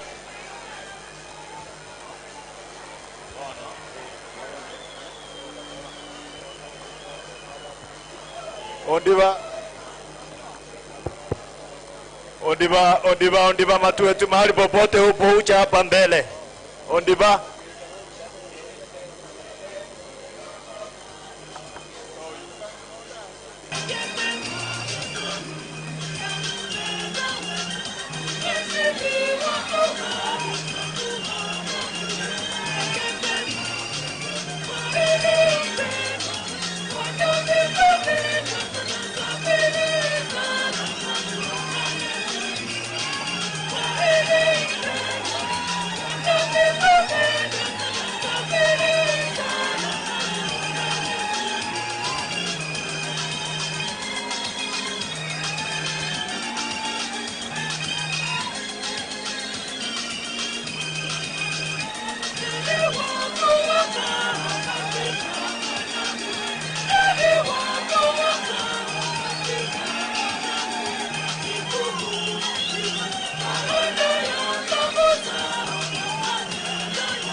Asante kwaya. Biyamona sana. Esengencho omweshimiwa Ogali no mwanasiasa na abana siasa mbale gaiga. omonto gwikora tokonye korao muroberio iga father na lituragende bia father. Hello. Tumsifu Yesu Kristo. Milele na milele. Weka mkono juu nifanyie hivi, tumsifu Yesu Kristo. Milele na milele, amina. Milele na milele. Tumsifu Yesu Kristo. Vijana tumsifu Yesu Kristo. Nyinyi ni watu wazuri, tunawapenda sana. Asante. Basi tutulie sasa. Ndio. Nimesikia Ugari Junior. Asante. Good. Basi tutulie.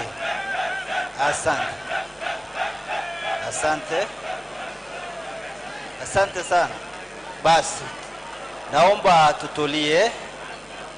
Asante sana. Naomba tutulie. Asante sana.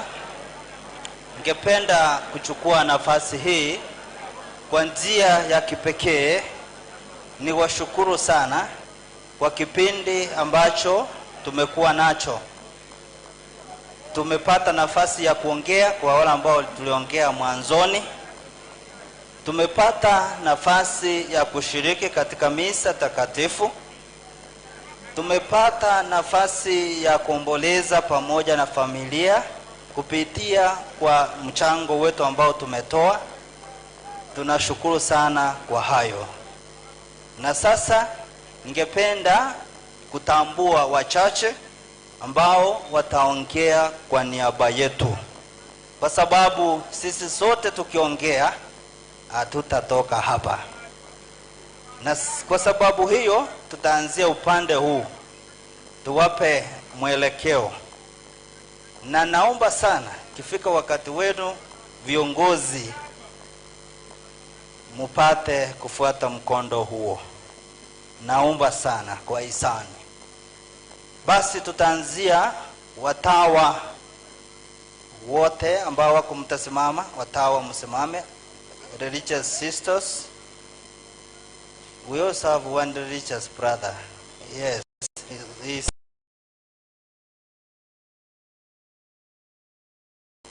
Ningependa mmoja wenu azungumze kwa niaba yenu. Sister Natalia, kindly.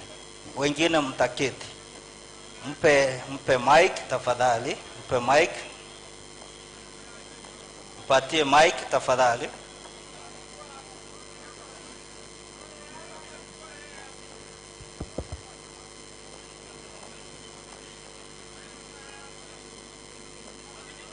Tumsifu Yesu Kristo.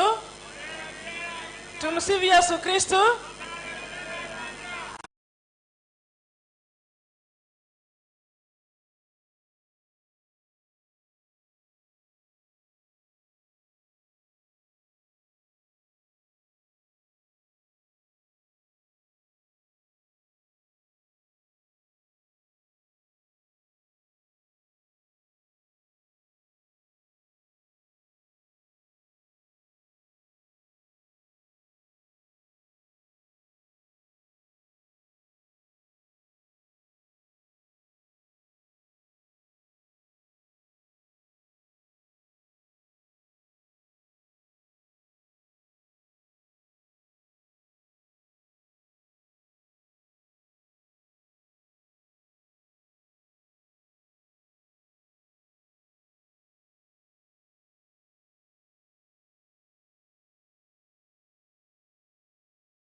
Very happy to know that there were so many priests who came on the altar to celebrate this last, what I could call celebration of life. And this is a great a great blessing that we have priests who love this family, and I'd like to thank you so much, my brother priests, for this wonderful, wonderful turnout.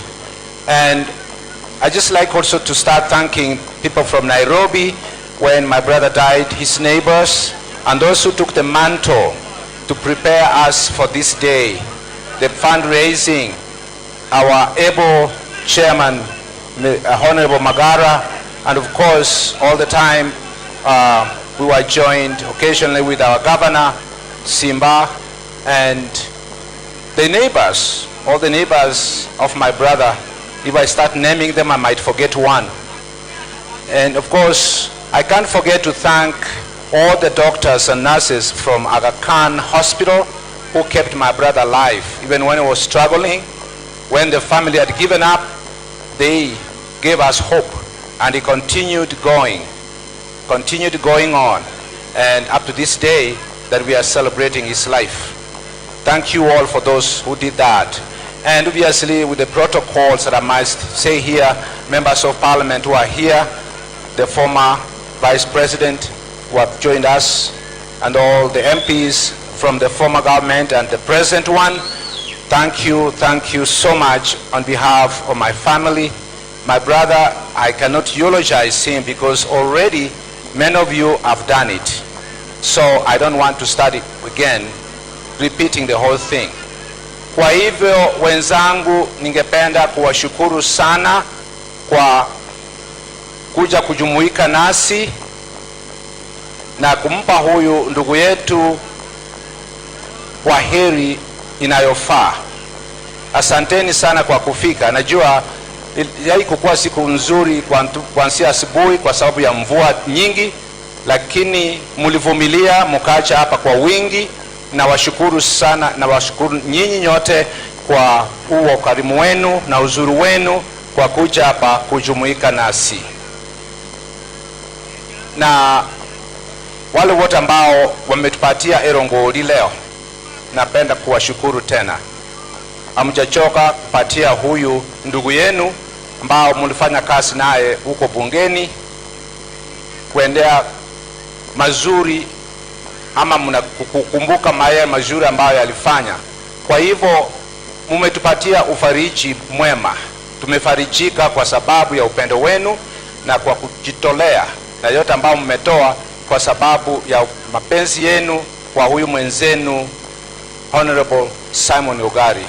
Kwa hivyo ni shukurani zetu tele kwa nyinyi nyote wananchi ambao mmekuja hapa kutoka nyanja mbalimbali.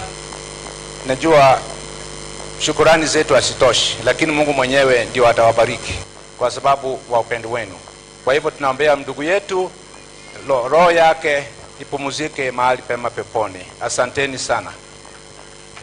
Asante sana Father Christopher. Sasa I have consulted. I'm going to call the senator, Mheshimiwa Onyonga, aweze kualika wachache ambao watazungumza kwa niaba yetu.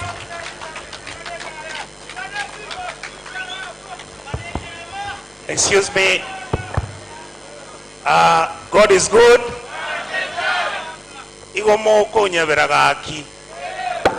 Otubuata bageni, tuna wageni hapa ambao ndege yao, unless they leave within the next 30 minutes, they will miss their flight. So what we will do, I will not even speak. The only person who's going to speak is Honorable CS, former CS Eugene Wamalwa, Honorable Vice President Kalonzo Musyoka, and then we'll hand over to our Governor Simba Arati. Yes. So that wale ambao, I will. Wale ambao wanatakiwa waelekee mapema, tuwaache waende, alafu wengine sasa wataendelea kuzungumza. Gakie sama sikandi. With those few remarks, I would like to welcome CS. Please come and say a few words. Mapadri wetu, familia ya rafiki wetu His Excellency Stephen Kalonzo Musyoka, gavana na viongozi wote wa Kristo wenzangu. Tumsifu Yesu Kristo. Kwa majina naitwa Eugene Wamalwa. Marehemu alikuwa rafiki wangu, tulijuana mara 3. Yeye alikuwa mbunge mwenzangu kwa bunge la 10, akiwa mbunge kutoka maeneo haya ya Bamachoge, mimi nikiwa mbunge wa Saboti. Yeye pia alikuwa waziri mwenzangu, nikiwa waziri wa haki na masuala ya katiba, alikuwa naibu wa waziri. Yeye pia alikuwa Mkristo Mkatoliki mwenzangu, na tukiwa kwa bunge sisi ndio tulianzisha, we are the pioneers wa ile fellowship ya wabunge wa Katoliki katika bunge la Kenya. Na yeye vile mmesikia alikuwa very devout Catholic. Ukiosoma historia yake alikuwa anaitwa the priest, na kweli alikuwa anatusaidia sana kupanga misa yetu kule bungeni. Lakini sikujua he has a real priest for a brother. May I say pole to you, Father. You've come a long way.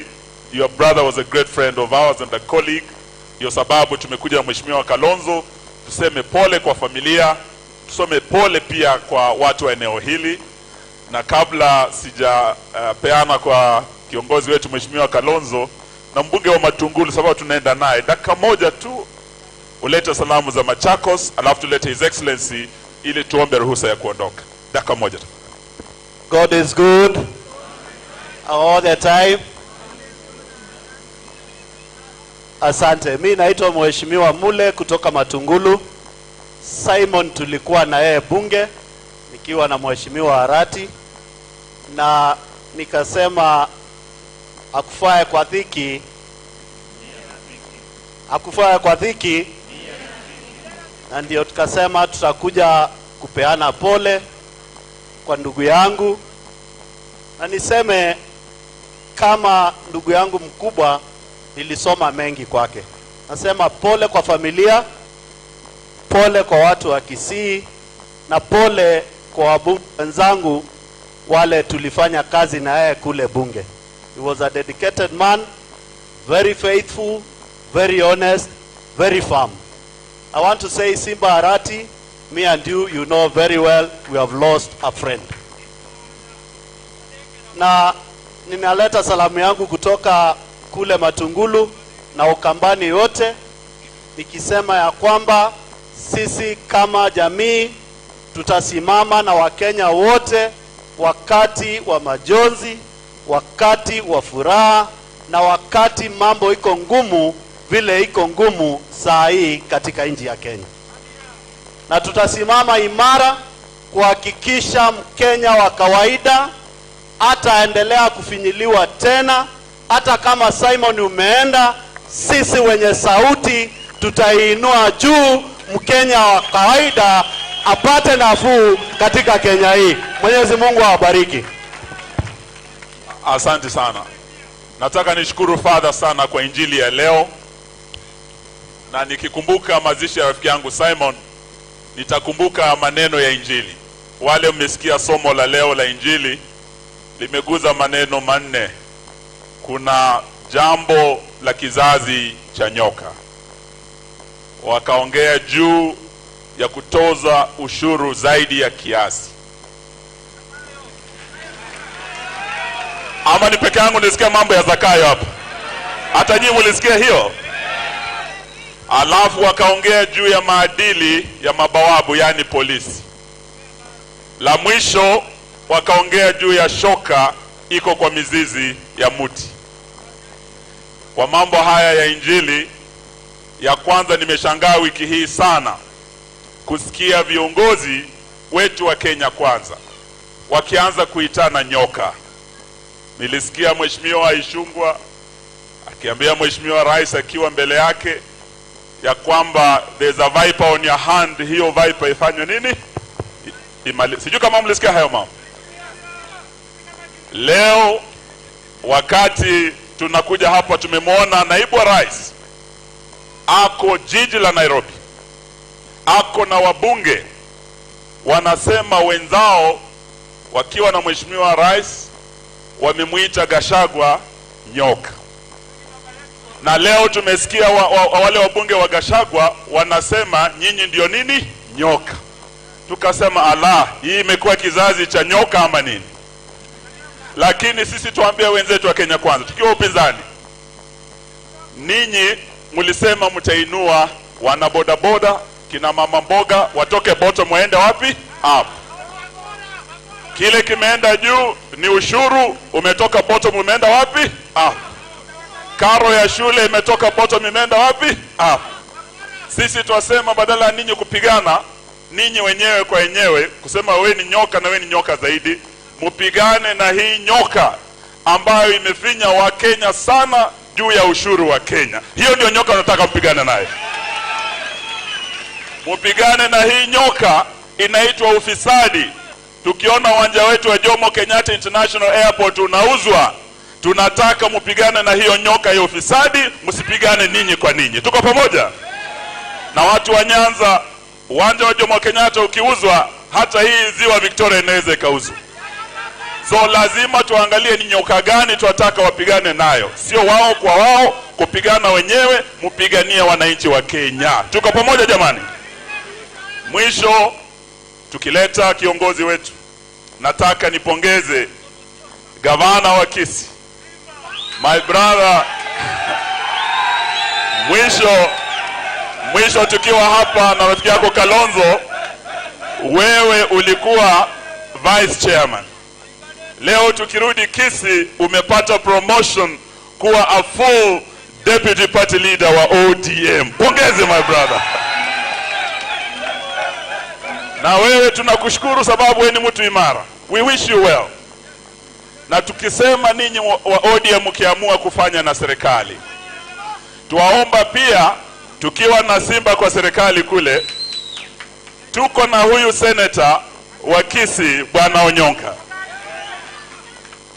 Tunaomba ya kwamba tuweze kuona ya kwamba ninyi mkia pande ile, sisi tutashikilia upinzani, na tutaomba ya kwamba tukiwa na Kalonzo Musyoka, baba akienda kule Addis Ababa, Kalonzo atabaki kinara wetu kwenye Azimio.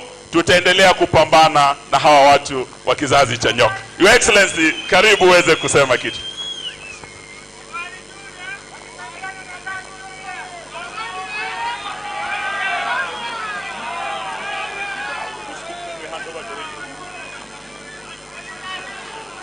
Wacha gavana akaribishe His Excellency.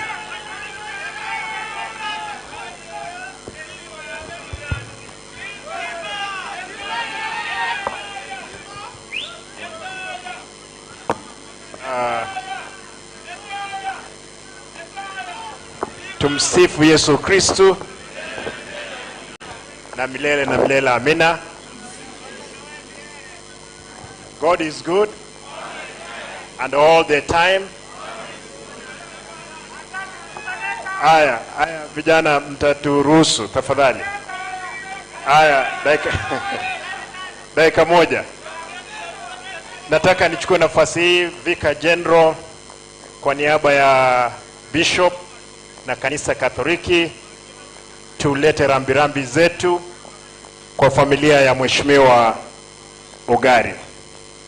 Mheshimiwa Ogari nilimjua wakati nilikwenda kule bungeni, lakini mara ya kwanza mimi kujua Mheshimiwa Ogari amejenga hoteli hapa inaitwa Lockland, ndio ilikuwa kubwa hapa. Kwa hivyo Mheshimiwa Ogari, kuna kitu kimoja alikuwa anapenda. Ndio wakati mwingine lazima tuambiane ukweli. Alikuwa rafiki wangu wa karibu. Kuna mahali inaitwa St. Vincent. Kabla sijajenga mimi nilikuwa nalala pale. Sasa alikuwa analala karibu na mimi, lakini alikuwa anapenda kitu kimoja, sigara.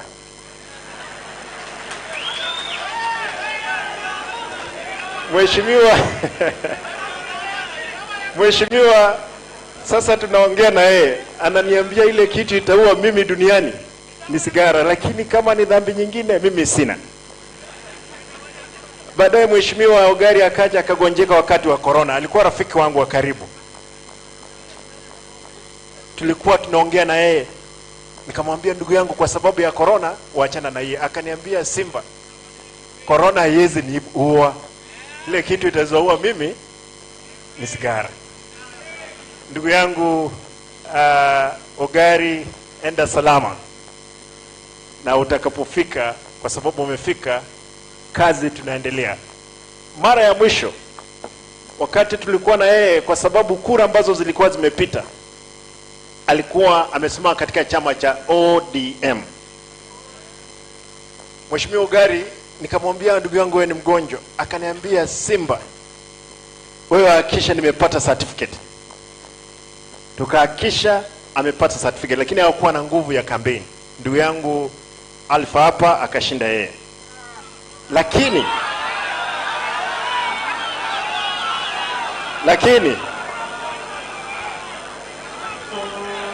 nataka haya mnikubalie.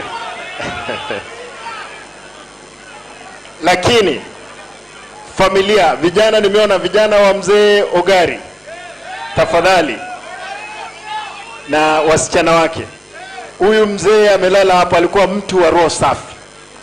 Mheshimiwa Matungulu amesema tumekuwa na yeye bungeni the 11th parliament,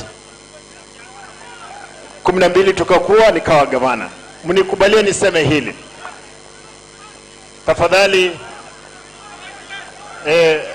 Haya mnikubalie niseme haya mambo mawili. Mheshimiwa Eugene, umesema vizuri na mnisikize mzuri. Vijana hapa,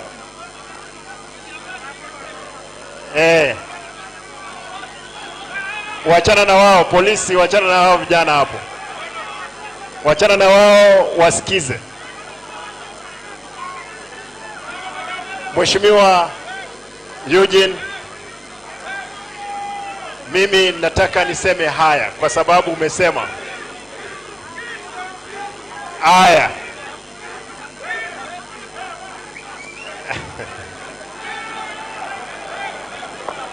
Tuendelee ama tusiendelee? Haya, wale vijana mtanyamaza tafadhali. Mtanyamaza. Nataka niseme hili. Mheshimiwa Eugene, umesema hapa leo. Mimi juzi nilikuwa vice chairman wa chama cha ODM. Leo hii mimi ni deputy party leader wa ODM. Ndugu yetu ambaye amelala hapa alikuwa mwana ODM.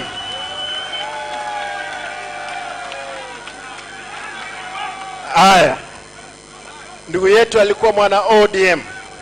Na nataka niseme hili, sisi kama ODM hatujaingia kwa serikali ya Kenya Kwanza.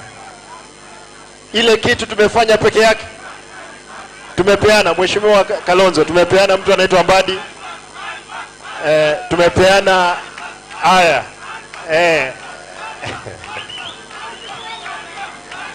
walikuwa wamejipanga kidogo, sio mbaya. Haya, tumesikia hiyo maneno. Hiyo ni mzuri. Mheshimiwa Kalonzo, tumepeana sisi mtu anaitwa Mbadi, mtu anaitwa Oparanya, mtu anaitwa Opiyo Wandayi, na tukapeana mwingine anaitwa Joe, na mama yule kutoka Turukana. Sisi kama chama cha ODM hatujaama katika Azimio. Sisi ni wana Azimio. Ile kitu tunashukuru Mheshimiwa Rais Ruto ni kwamba amechukua project yetu ambaye ni baba katika kiti cha AAU na anazunguka. Mliniona nilikuwa na wao kule China, tulienda pia kuomba deni kidogo kule, kwa sababu tuliomba deni ya milioni 40. Hii barabara yetu hapa moja iko na milioni 7 na zingine pia Kenya hii. Kitu peke yake, Mheshimiwa Senator wangu, Mheshimiwa Onyonka, nataka nishukuru kwa sababu umeleta hii mambo ya airport, na hiyo ilikuwa kitu mzuri sana. Sisi kama chama tutasimama pamoja na kama Azimio. Mimi kama mwenyekiti deputy party leader wa chama cha ODM nitahakikisha chama kiko imara. Hapa leo tunapomzika, nimeona wana ODM wengi hapa sana. tunaomba kwamba chama kitasimama imara katika azimio.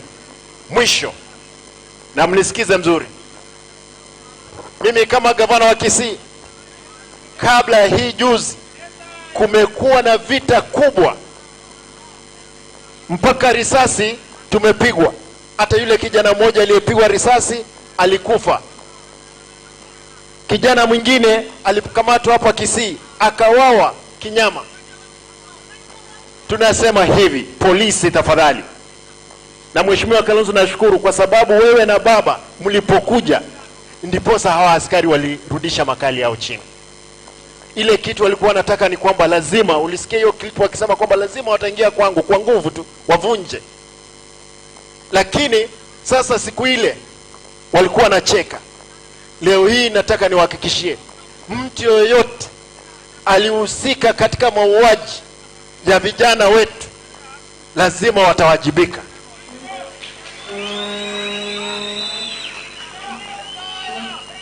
Mheshimiwa Ugari anapolazwa kwake, mimi nataka ni promise hapa town, kwa sababu barabara tunatengeneza, we will name one of the roads kwa jina lake, kwa sababu alikuwa ni mtu mkubwa hapa kwetu. Mwisho, mnikubalie niseme hili.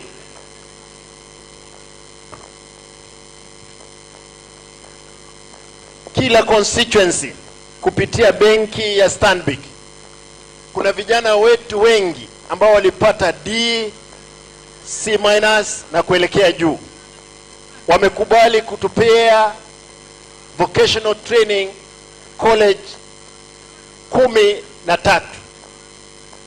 Walitupea kompyuta 10 kila VCT. Kuanzia Jumatatu, watoto wote ambao walipata D+ na kuelekea juu, tafadhali, kwa sababu tumelipa pesa, waende wajiandikishe vijana wetu, tuone kama tutaweza pata kazi hapa mbele. Mnikubalie nimalize kwa kusema, Father, nataka nishukuru kwa sababu nyinyi mmesimama katika kuhakikisha kwamba kanisa liko katika mstari wa mbele, kuhakikisha kwamba maendeleo yamefanyika. Na mtu yoyote, ikiwa mimi Simba kama nitaweza kuwa mwizi wa mali ya umma, niliingia hii county nikapata wezi walikuwa wengi ajabu.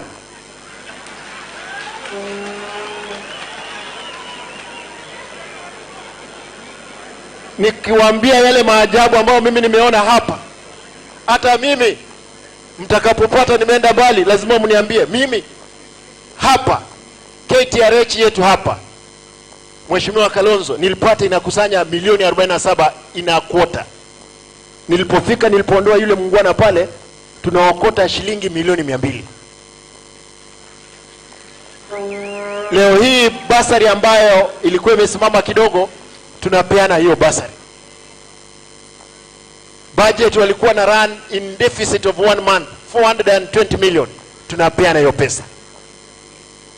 Mimi nataka niseme, mnikubalie tigamba boli inwe abananchi baminto usenini mutu wakano mushahara naende murigereri inche Simba ne team naswete ne robis toguonjoka tokubayibira mukire inche Simba ngwakano mushahara na inwe muntu ndi bwensi nkonyora njiro koiba mosekere talibo mo wanjangete nere na etire na abande na ende noembo na swete na barbo obisi abande na abayibi ngo etande na barbo na tokwenda kuchimotwa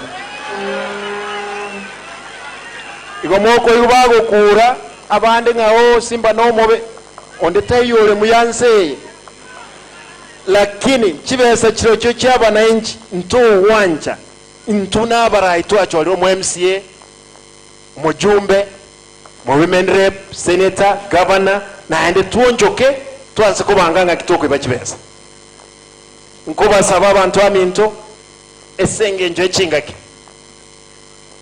na Mheshimiwa Kalonzo no alega. Mheshimiwa Kalonzo, nataka nikwambie sisi hii swara tumeishika. Mimi nikiwa kama deputy party leader niko mbele, wewe dunga mkuki, dunga mkuki, dunga mkuki. Na nataka nishukuru ndugu yangu former governor Mheshimiwa Ongwae Najua Ngwaya alitoroka kidogo. Sasa amepata sisi tena tumetangulia yeye. Sasa mzee, rudi kwa chama. Tutapanga hii maneno iende mbele. Ama namna gani? Kwa hayo mengi, wacha nimkaribishe Mheshimiwa Deputy ama Vice President Mheshimiwa Kalonzo atusalimie. Na mtanikubalia mtakapoongea tafadhali, Father, hata mimi nataka niingie ndege kwa sababu niko na kitu nataka nifanye saa 10. Kwa hivyo matanga itaendelea na tuheshimu viongozi wote ambao wataongea nyuma yetu. Asanteni, Mungu awabariki. Asante.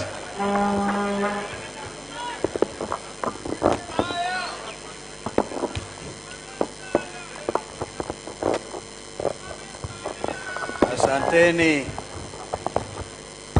korera zangu. Mbiamuri naendi. Bwana Yesu asifiwe. Basi poleni sana Vicar General, Father who is also a relative, and the whole family of our late brother Simon Ogari. Kusema kweli nilikuwa nimeona ugumu fulani hadi jana jioni, kwa sababu senator wenu Bwana Onyonka ambaye ametia sifa Kenya nzima alikuwa anaona tufike pamoja na ndugu yangu mwingine hapa anaitwa Ben Momanyi, na tukaona tukaona afadhali tufike kwa sababu this was a good leader. This was a good leader. He was a servant leader. Huyu hakuwa mwizi, and we have to use wakati kama huu tumuenzi na pia to encourage familia yake ambayo naona ni familia sawa.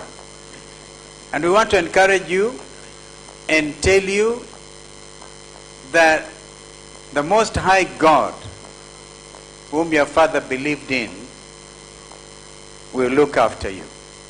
And the rest of us have to continue to help the best way we can. Lakini tunaishi wakati ambao ni mgumu sana.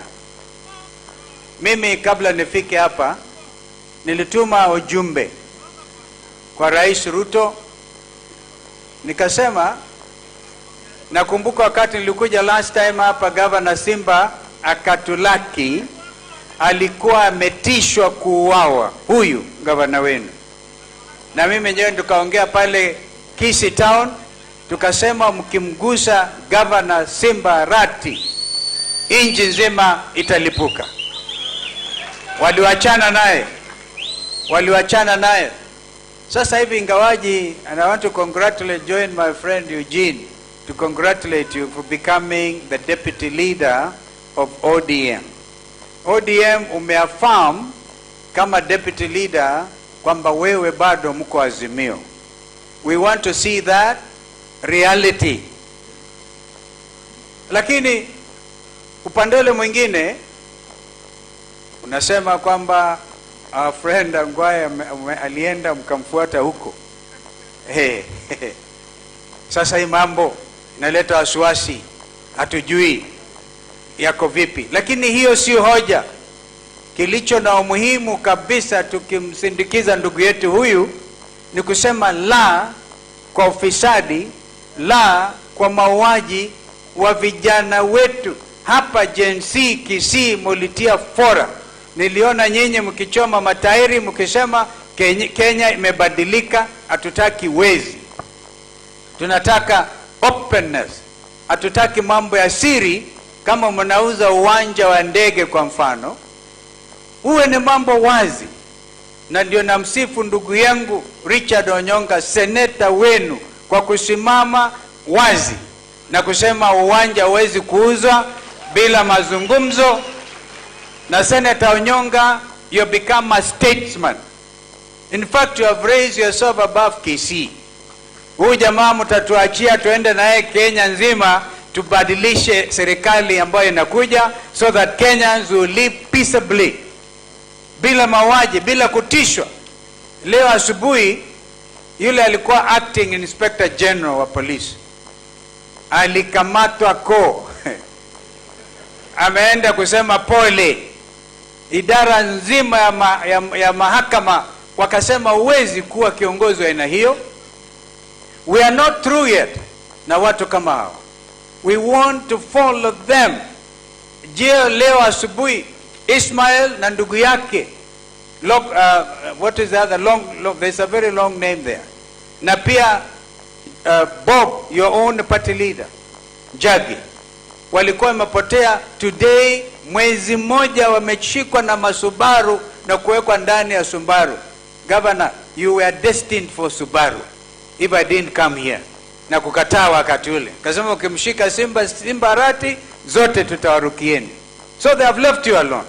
We want to leave Kenyans wawe nchi ambayo inatawaliwa na sheria, nchi ambayo ina wezi, kila mtu ajibike kutoka rais mpaka sub chief. Basi usipofanya hivyo, vijana Gen Z wamesema they want their country back. So as I conclude, mambo haya ni magumu sana, ni magumu. The new Inspector General, Wanakanja, we wish you well, but you must also now listen to what the country is saying. It is obvious police ndio walikuwa wameabduct hawa watu watatu, wamewachilia leo kuokoa mmoja wao asiende korokoroni. Inje ina gani hiyo? Yani waachiliwa leo, hata kama mtu hajasoma anaweza kujua kwamba huyu Inspector General Masengeli aliachiliwa leo ndio sasa Kanja aanze afadhali. We going beyond that. Jumatatu hatutakuwa wapinzani, but this is wapinzani ambao tunaelewa nchi. Tumekuwa pale and we want this country to stand strong. On Monday tuko kwa mahakama kupinga mambo haya ya kuuza uwanja wa ndege. We are not atubatishi. Senator Onyonka, congratulations again. The country will stand with you. We know the story inside out. Mtu hawezi kuanza kuuza kuku na mayai ya kuku alafu sasa nataka kuuza uwanja wa ndege. Haiwezekani. Haiwezekani kabisa. Hatutakubali mambo haya. Tuko pamoja lakini. Bwana Yesu asifiwe. So we want to speak as we bid farewell to a brother. Now because I'm going with Ben Momanyi Moneruhusu, we used his car, asija akatukataza ajiandae akuje, but deputy leader, congratulations. I know you Simba. Sasa mimi nataka kuachia amani. Yeah, sorry. Okay. Nataka kuachieni amani because I know hapa Wiper Democratic Movement, we have an MP called Innocent Momanyi. We have a county women rep called Doris. Doris, na kuachia Simba mufanye kazi vile tulikaa initially. I want to see you supporting Simba. And hapa nimeona vijana wanasema kama mtampatia huyo kijana wa rafiki yetu tikiti ya ODM, Wiper tutampatia. Umenisikia? Because we're in the same coalition. We're in the same coalition. Vijana umenisikia? I want you to know we mean business and we want to wish this family well. The leadership qualities in your father must be enhanced somehow. Ndio hata Meruka mtangomana na yeye tu kawaida kama vile alikuwa anang'ang'ana na baba yenu. Bwana Yesu asifiwe na alaze roho ya ndugu yetu vyema. Amen. Asante sana, asante sana. I see the fathers overruled me. Asante, tunashukuru. Okay. Asante. Thank you, Your Excellency. Basi kwa wakati huu namwalika Vicar General aweze kusali sala ya buriani na baadaye tutaanza msafara kuelekea makaburini.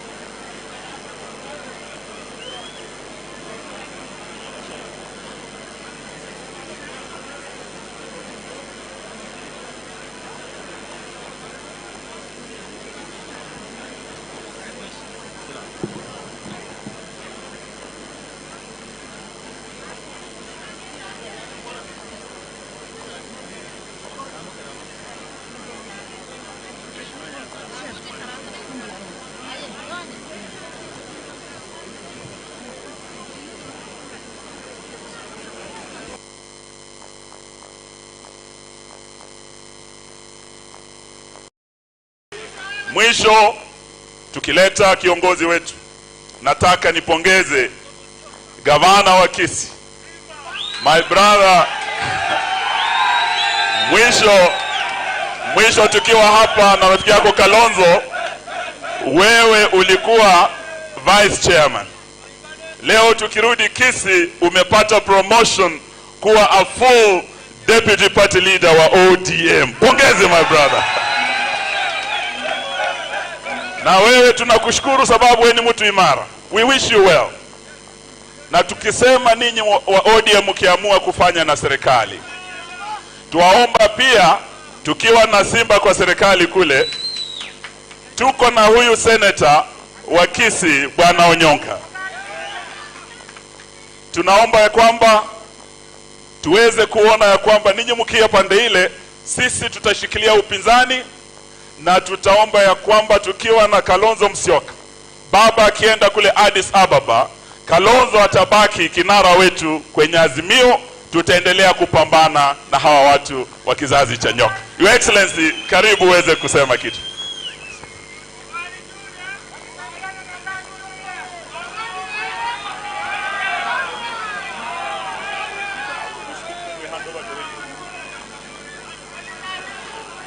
Wacha gavana akaribishe His Excellency.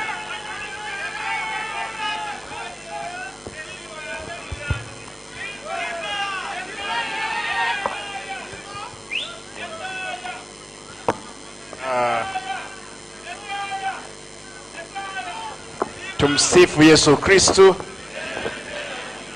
na milele amina. God is good and all the time. Haya vijana, mtaturuhusu tafadhali. Haya, dakika moja. Nataka nichukue nafasi hii Vicar General kwa niaba ya Bishop na kanisa Katoliki tulete rambirambi zetu kwa familia ya Mheshimiwa Ogari. Mheshimiwa Ogari nilimjua wakati nilikwenda kule bungeni, lakini mara ya kwanza mimi kujua Mheshimiwa Ogari amejenga hoteli hapa inaitwa Lokran, ndio ilikuwa kubwa hapa.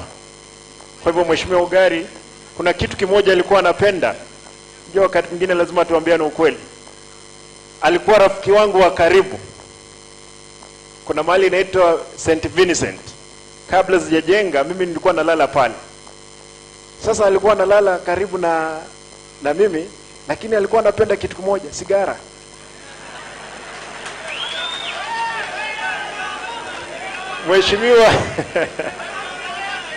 Mheshimiwa sasa tunaongea na yeye, ananiambia ile kitu itaua mimi duniani ni sigara, lakini kama ni dhambi nyingine mimi sina. Baadaye Mheshimiwa Ogari akaja akagonjeka wakati wa corona. Alikuwa rafiki wangu wa karibu. Tulikuwa tunaongea na yeye. Nikamwambia, ndugu yangu, kwa sababu ya corona waachana na yeye. Akaniambia, Simba, corona haiwezi niua. Ile kitu itazoua mimi ni sigara. Ndugu yangu Ogari, enda salama. Na utakapofika, kwa sababu umefika, kazi tunaendelea. Mara ya mwisho wakati tulikuwa na yeye, kwa sababu kura ambazo zilikuwa zimepita, alikuwa amesimama katika chama cha ODM. Mheshimiwa Ogari, nikamwambia, ndugu yangu, wewe ni mgonjwa. Akaniambia, Simba, wewe hakikisha nimepata certificate. Tukahakikisha amepata certificate, lakini hakuwa na nguvu ya kampeni. Ndugu yangu Alpha hapa akashinda yeye. Lakini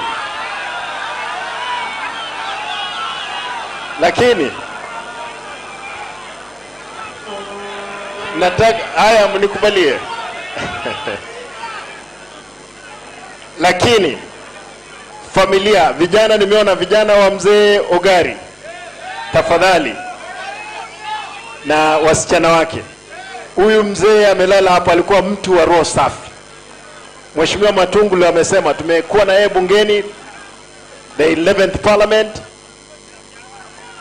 12 tukakuwa nikawa gavana. Mnikubalie niseme hili. Tafadhali haya. Mnikubalia niseme haya mambo mawili. Mheshimiwa Eugene, umesema vizuri. Na mnisikize mzuri. Vijana hapa.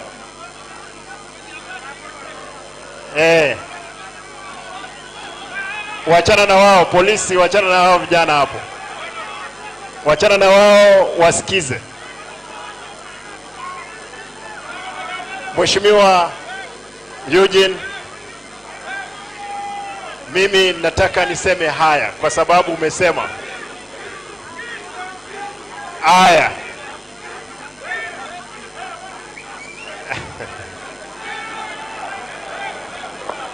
Tuendelee ama tusiendelee? Haya, wale vijana mtanyamaza tafadhali. Mtanyamaza.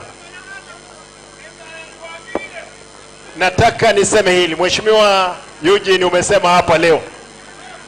Mimi juzi nilikuwa vice chairman wa chama cha ODM. Leo hii mimi ni deputy party leader wa ODM.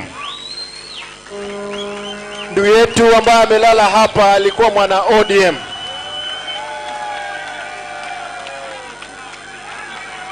Haya, ndugu yetu alikuwa mwana ODM. Na nataka niseme hili. Sisi kama ODM hatujaingia kwa serikali ya Kenya Kwanza. Ile kitu tumefanya peke yake, tumepeana Mheshimiwa Kalonzo, tumepeana mtu anaitwa Mbadi, tumepeana haya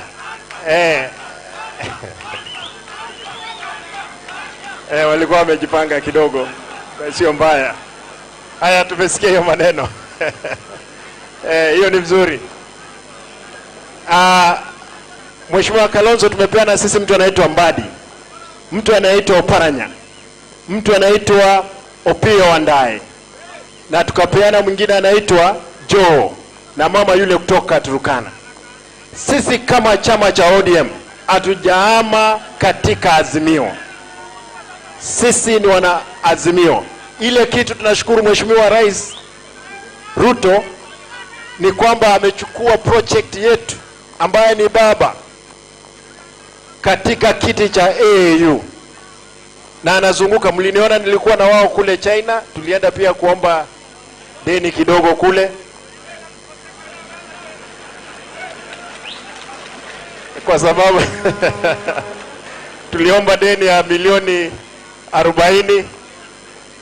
Hii barabara yetu hapa moja iko na milioni 7 na zingine pia Kenya hii.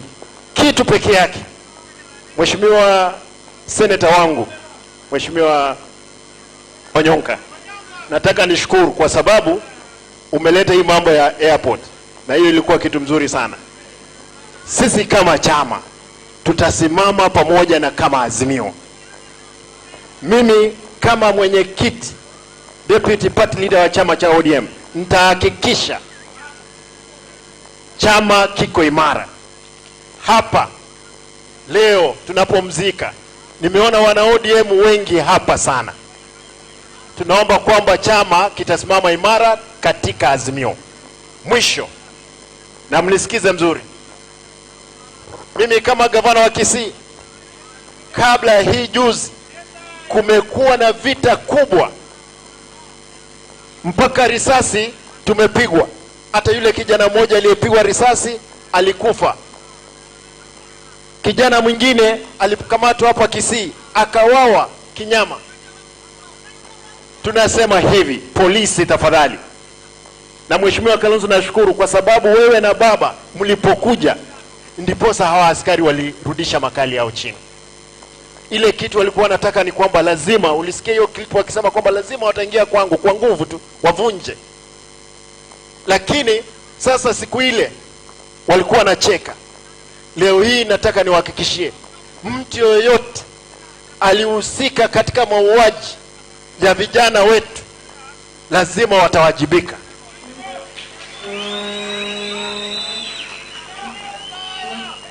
Mheshimiwa Ugari anapolazwa kwake, mimi nataka ni promise hapa town, kwa sababu barabara tunatengeneza, we will name one of the roads kwa jina lake kwa sababu alikuwa ni mtu mkubwa hapa kwetu. Mwisho, mnikubalie niseme hili.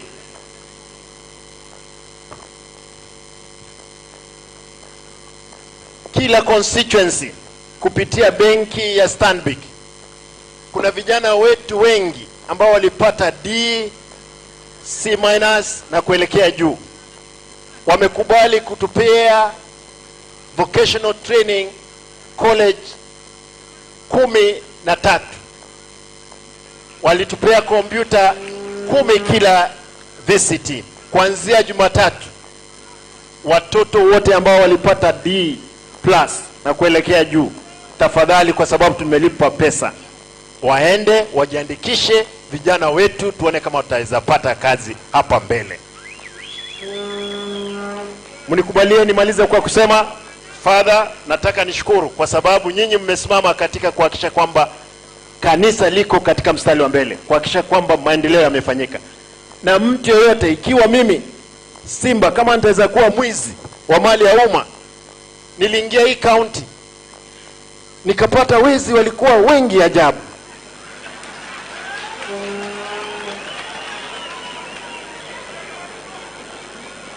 Nikiwaambia yale maajabu ambayo mimi nimeona hapa, hata mimi mtakapopata nimeenda mbali, lazima mniambie. Mimi hapa KTRH yetu hapa, Mheshimiwa Kalonzo, nilipata inakusanya milioni 47 ina quota.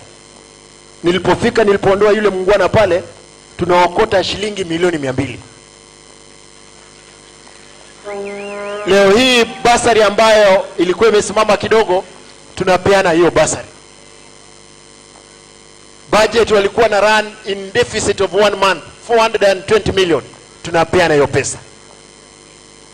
Mimi nataka niseme, mnikubalie tigamba boli inwe abananchi baminto usenini mutu wakano mushahara naende murigereri inche Simba ne team naswete Nairobi toguonjoka tokubayibira mukire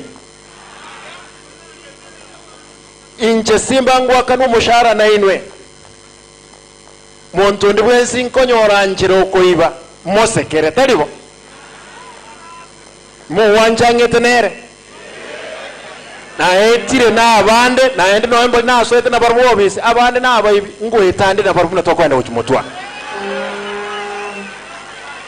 igomoko yubago kura abande ngao Simba no mobe onde tayore muyanse, lakini chibesa chiro cyo cyaba na inchi nto wanja ntuna baraito achoriro mu MCA mujumbe mu women rep senator governor na ende tuonjoke tuanze kubanganga kitoko ibachibesa nkuba saba abantu aminto esenge nje chingaki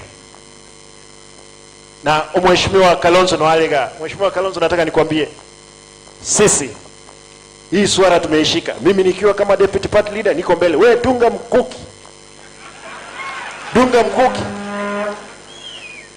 dunga mkuki. Na nataka nishukuru ndugu yangu former governor Mheshimiwa Ongwae. Najua Ongwae alitoroka kidogo, sasa amepata sisi tena tumetangulia yeye. Sasa mzee, rudi kwa chama, tutapanga hii maneno yenu aba na inchi baminto usenini mutu wakano mushahara naende murigereri inche Simba ne team naswete Nairobi toguonjoka tokubayibira mukire inche Simba ngwakano mushahara na inwe muntu ndi bwensi nkonyora njiro okoiba mosekere taribo muwanjangete nere na etire na abande na ende noembo na soete na barbo obisi abande na abayibi ngwetande na barbo natokwenda ukimotwa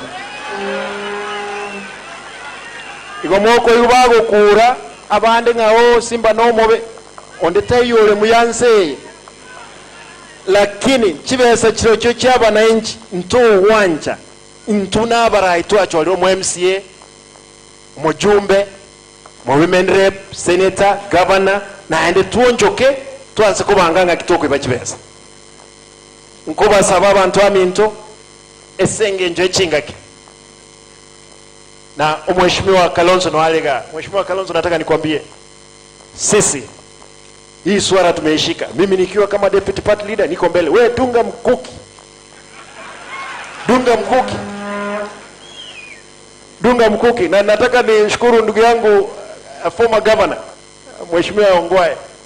Najua Ongwae alitoroka kidogo. Sasa amepata sisi tena tumetangulia yeye. Sasa mzee, rudi kwa chama. Tutapanga hii maneno iende mbele. Ama namna gani? Kwa hayo mengi, wacha nimkaribishe Mheshimiwa Deputy ama Vice President Mheshimiwa Kalonzo atusalimie. Na mtanikubalia mtakapoongea tafadhali, Father, hata mimi nataka niingie ndege kwa sababu niko na kitu nataka nifanye saa 10.